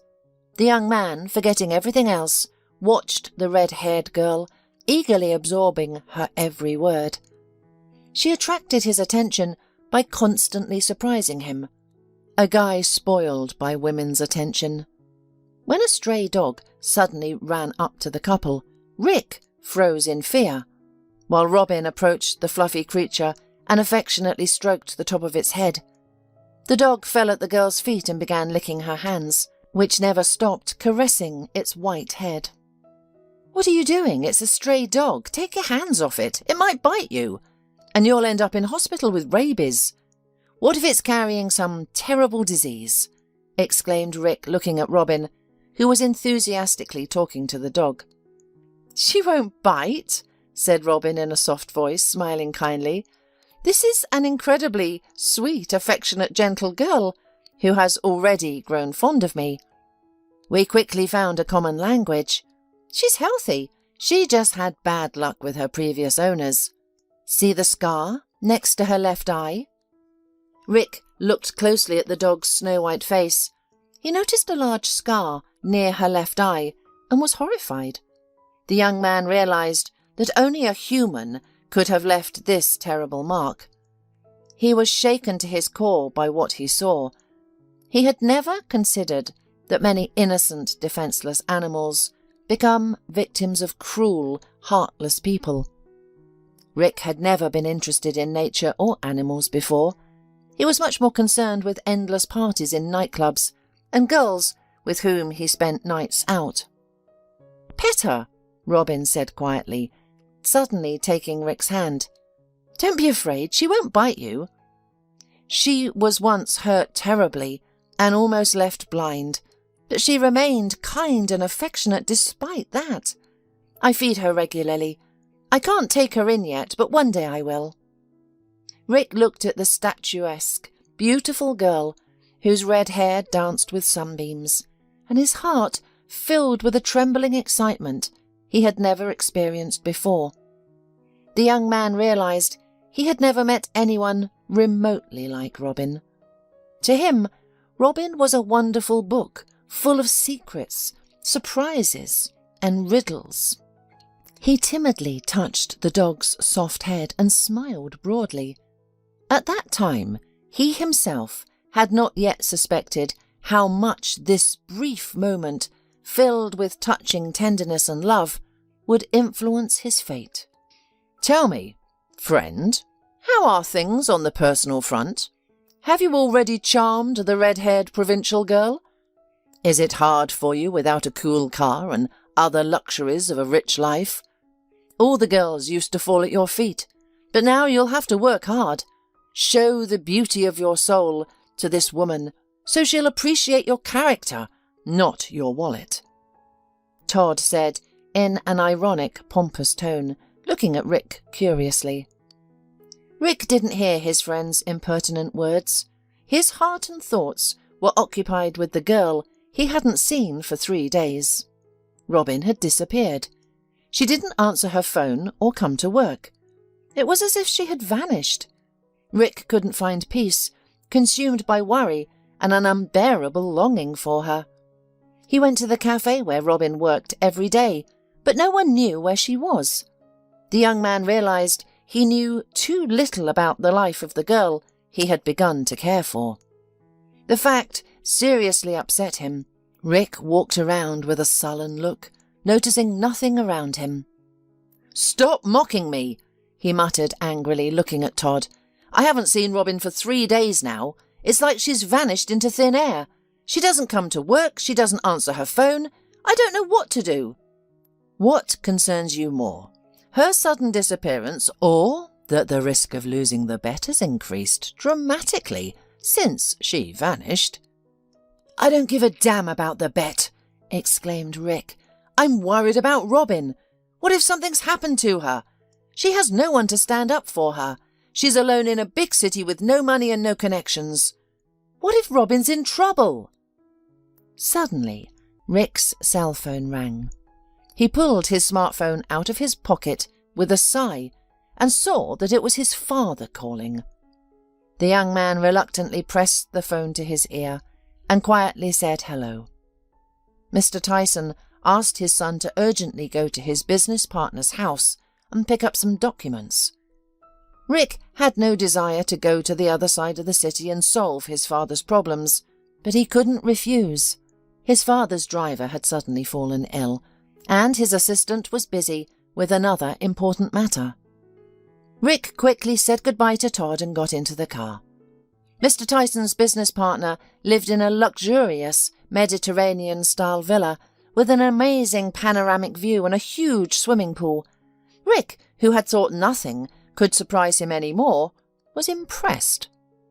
But he was even more surprised when he saw Robin standing not far from the pool, talking to the maids.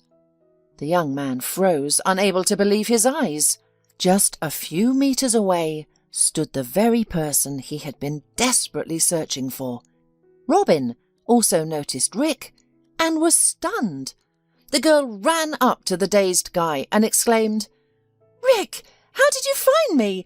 What are you doing here?" I was going to ask you the same question.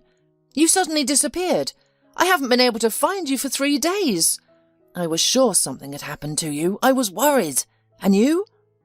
"Rick," Robin said, touching his arm, "let's talk outside and I'll explain everything to you, okay?" The young man nodded and followed the girl. Once outside, Rick, forgetting why he had come, began to question her confusedly. "I work here as a maid," said Robin, looking intently into the guy's bewildered eyes. "I just got the job. I'm sorry I've been missing. I haven't had a chance to talk to anyone these days. I needed some time to adjust. What are you doing here?" "The plant manager asked me to give the landlord of this house some documents, so I couldn't refuse," Rick said, saying the first thing that came to mind. "I missed you terribly. I realized I couldn't live another day without you. Let's meet tonight, shall we?" The young man gently touched the girl's cheek, and she shuddered in surprise. Robin stared into Rick's burning eyes and sighed languidly, feeling her composure slipping away. She was drawn to Rick, and this intoxicating attraction drove her wild, enveloping her consciousness in a blissful fog. The young couple agreed to meet that evening on the embankment and parted ways. Rick forgot his father's request. It no longer concerned him. He had also forgotten about the bet he had made with his friend Todd. Rick and Robin watched the dawn together for the first time, creating vivid memories that would last a lifetime. They walked hand in hand along the embankment. At midnight, a heavy rain began to fall, but even its power couldn't tear the lovers apart. Thick raindrops ran down their faces, unnoticed. Rick realized he had fallen for this gentle, affectionate girl with fire-colored hair. When she was near, his heart raced and his soul soared, experiencing an intoxicating bliss, an unparalleled joy. "Wait," Robin whispered, her voice trembling as she pulled away from Rick's lips to catch her breath. "This isn't right. I can't do this. I have to go. We won't work out. We're making a mistake." "What?" Rick gasped, shocked. "Why? You want to leave me? We're so good together, aren't we? What's wrong? Don't you love me? Or is it something else? Is it because I have nothing and I'm just a factory worker?" "It's not about you. There's no future for us. I have to stop this before it goes too far. We shouldn't see each other anymore. Don't look at me like that. You're breaking my heart. I don't want to hurt you, which is why I have to end it. Our relationship isn't going anywhere good." Rick pulled Robin closer, his kisses transporting her to a world of intoxicating pleasure, finally silencing the voice of reason. Robin, realizing she couldn't, and didn't want to, resist, surrendered to the tender embrace of the man who had turned her life upside down. Rick was happy with Robin, and grew more convinced each day that he had found his soulmate. He wanted to tell her the truth about who he really was, but fear held him back. It frightened him that Robin, unknowingly, made him think about family and children, something he'd never considered before. The young man worried about how his father would react to the news that he wanted to bring home a simple provincial maid. He was certain his father wouldn't be pleased to hear his only son had gotten involved with a girl from a different social class. But Rick wasn't going to back down. He was ready to fight desperately for his happiness and love. "Hey, buddy, where have you disappeared to?" Todd exclaimed when the friends met. "I don't recognize you at all. You're not yourself. You don't talk about your amour adventures anymore. You work hard. You're home every night. Are you in love? Has that redhead charmed you so quickly? I thought we were just playing around, but you seem to have a serious crush on the perky girl. I wanted to teach you a lesson, but I think I overdid it. You'll have to propose to Robin soon. Remember, I don't know what's going on, but our bet is still on. She has to say yes, and you have to get her answer on tape. Only then will I admit defeat." His friend's words made Rick contemplate marriage. He wanted to marry Robin, but not because of the bet. The young man no longer doubted that he had found the one. Although Rick and Robin had known each other for only 2 months, it was enough time for both to realize they were made for each other. Rick recognized that he truly loved Robin and was ready to commit his life to her. He was confident in her loyalty, honesty, and kindness. Only one thing troubled him: the lies present in their relationship. Rick decided to have a serious talk with Robin at their next meeting and confess that he had deceived her by pretending to be poor. The young man bought an expensive ring, intending to propose to Robin. This time, Rick didn't don his unattractive labourer's clothes.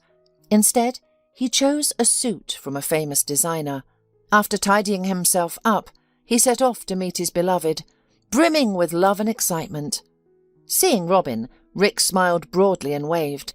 He ran up to her and leaned in for a kiss, but instead received a stinging slap. Stunned, he looked at the girl and saw tears rolling down her cheeks. Robin's face was a mix of confusion and hurt. "How could you do this?" she asked. "You were just playing with me all this time, weren't you? I trusted you. And you... Robin, what happened?" he blurted out, staring at the sobbing girl. "What are you talking about? What did I do wrong?" "Don't pretend you don't understand. You know perfectly well," she said. "You played your part brilliantly. Bravo! I give you a standing ovation. Tired of wearing cheap clothes? Decided to pull your favourite Armani suit out of the closet? How could I be so stupid? Your friend told me about your bet. I know why you started courting me. You just wanted to win the bet and prove to your friend that you were clever. You had 3 months to propose to me. Why didn't you say something until now? You should have asked me to marry you a month ago." Rick was shocked by what he heard. He was speechless with surprise, not expecting such a turn of events. Todd's betrayal shook him to the core. Rick couldn't imagine that a close friend could betray him like this. After all, he himself was going to tell Robin almost the whole truth.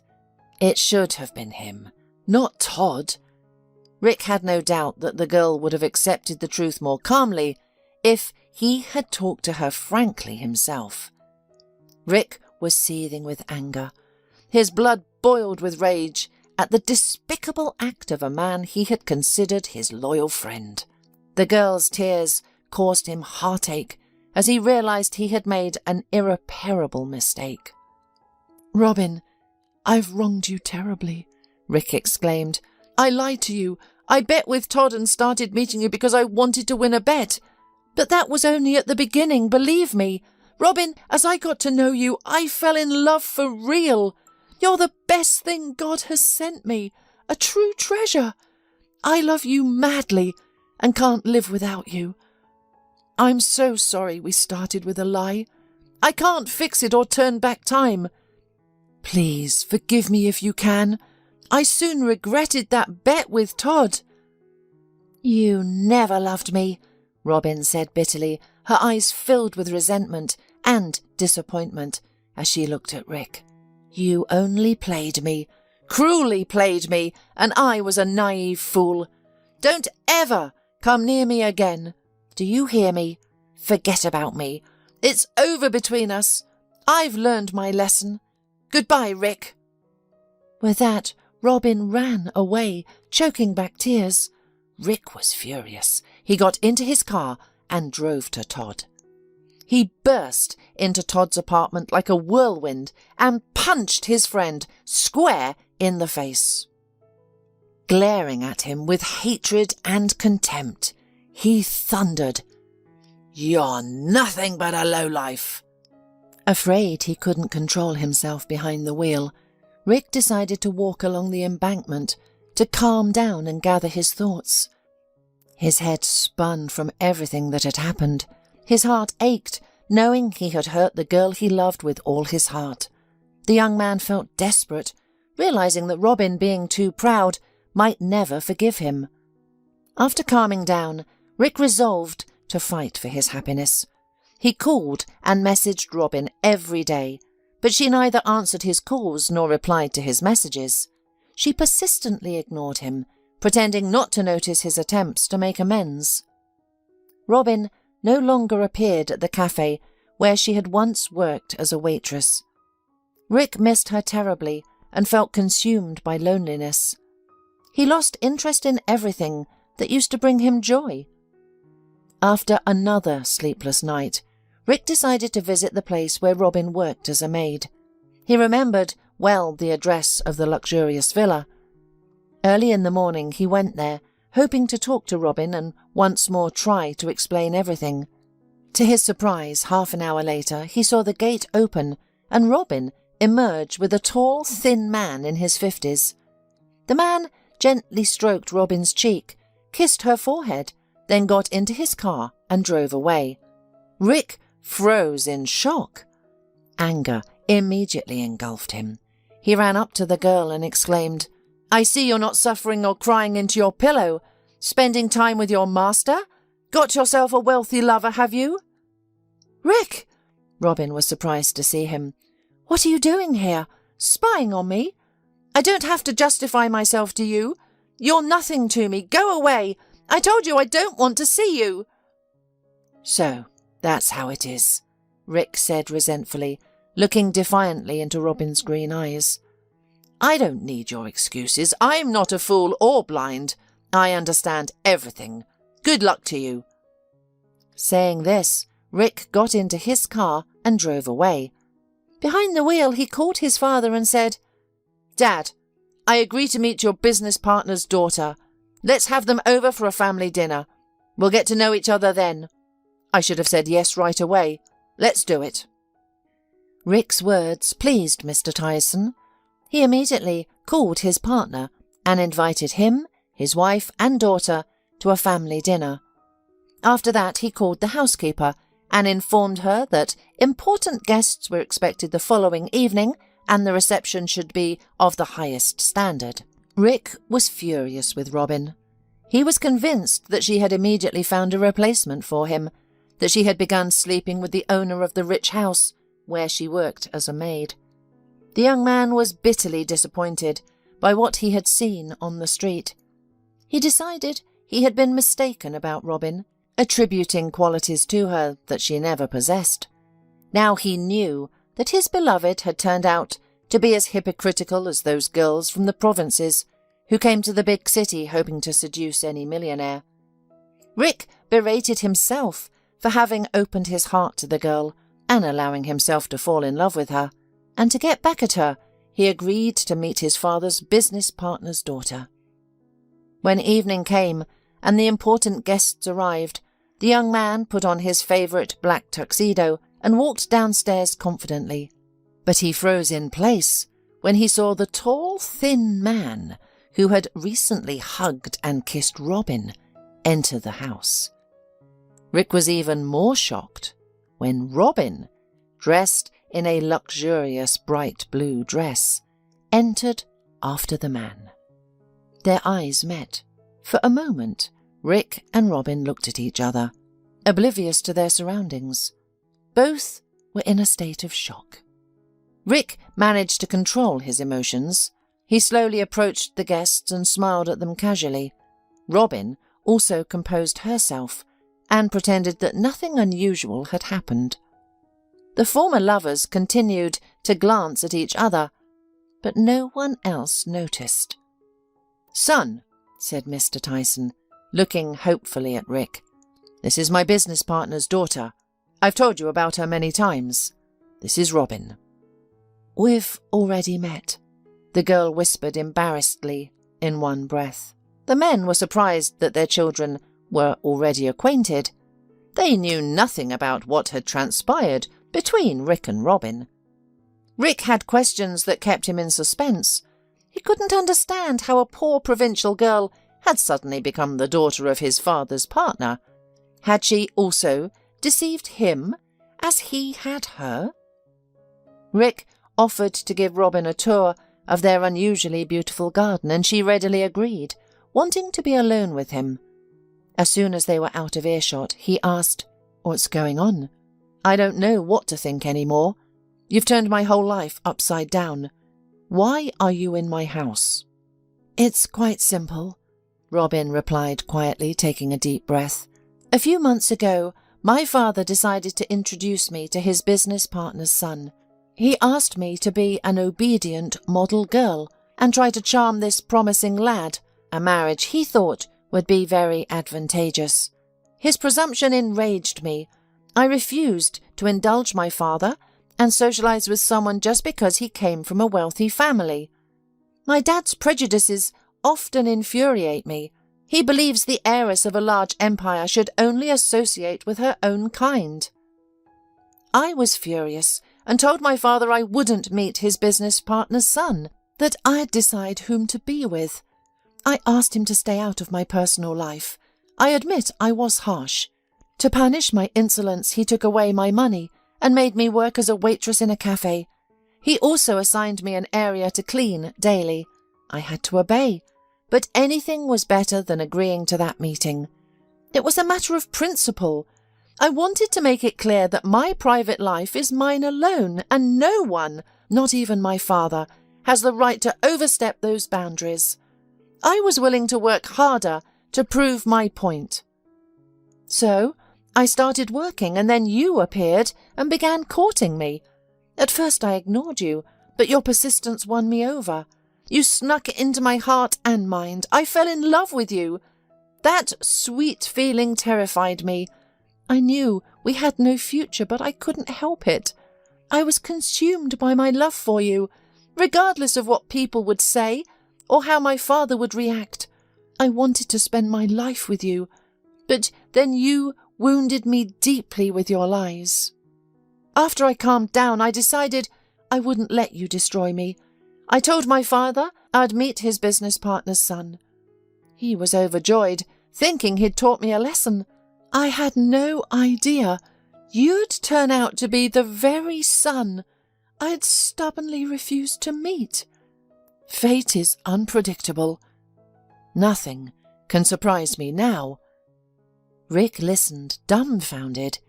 He kept asking himself, is this possible? Has fate, which I've never believed in, decided to show its power? The young man was once again convinced that he and Robin were destined to be together, as fate had stubbornly brought them together and showed no signs of retreating. Rick, still in shock, looked at the girl and realized he still loved her, passionately, ardently, intensely, and couldn't imagine his life without her. I don't even know what to add to your words, Rick whispered, confused. After all, I had almost the same experience as you. I, too, refused to meet you, and resolutely told my father that I would find my soulmate myself without his help. Then I had a bet with a now former friend. Do you know what happened next? At first, I really wanted to win the bet, and then I genuinely fell in love with you. I didn't know how to tell you the truth.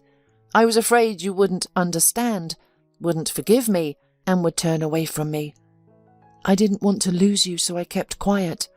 That day, when I came to your house and saw you at the gate with your father, I was furious because I was sure he was your lover. After that, I also told my dad that I agreed to meet you. I didn't care what happened next. I wanted revenge, that's all. Robin, if you leave me now and go away, my life will turn into an eternal dark night. And I will never see the dawn again, because I don't need it if I don't have you by my side. Robin, I can't live without you. Everything lost meaning after we broke up. Please, give me another chance. I'll prove myself worthy of your love. I'll earn your trust again. Just give me that opportunity. Where would I go from you now? Robin replied. It's fate that we will be together. I can't leave now. If I do, I'll leave my heart here, and I'll never be happy again. I can only be happy with you. Why don't we forget about the past and start from scratch? Let's pretend we just met today. Rick grabbed the girl in his arms and spun her around. He was overjoyed, for he had gained the greatest treasure in the world, love, for which one would give everything. They both walked through the garden until nightfall, holding hands tightly. They hugged, kissed, dreamed of the future, and discussed where to spend their honeymoon.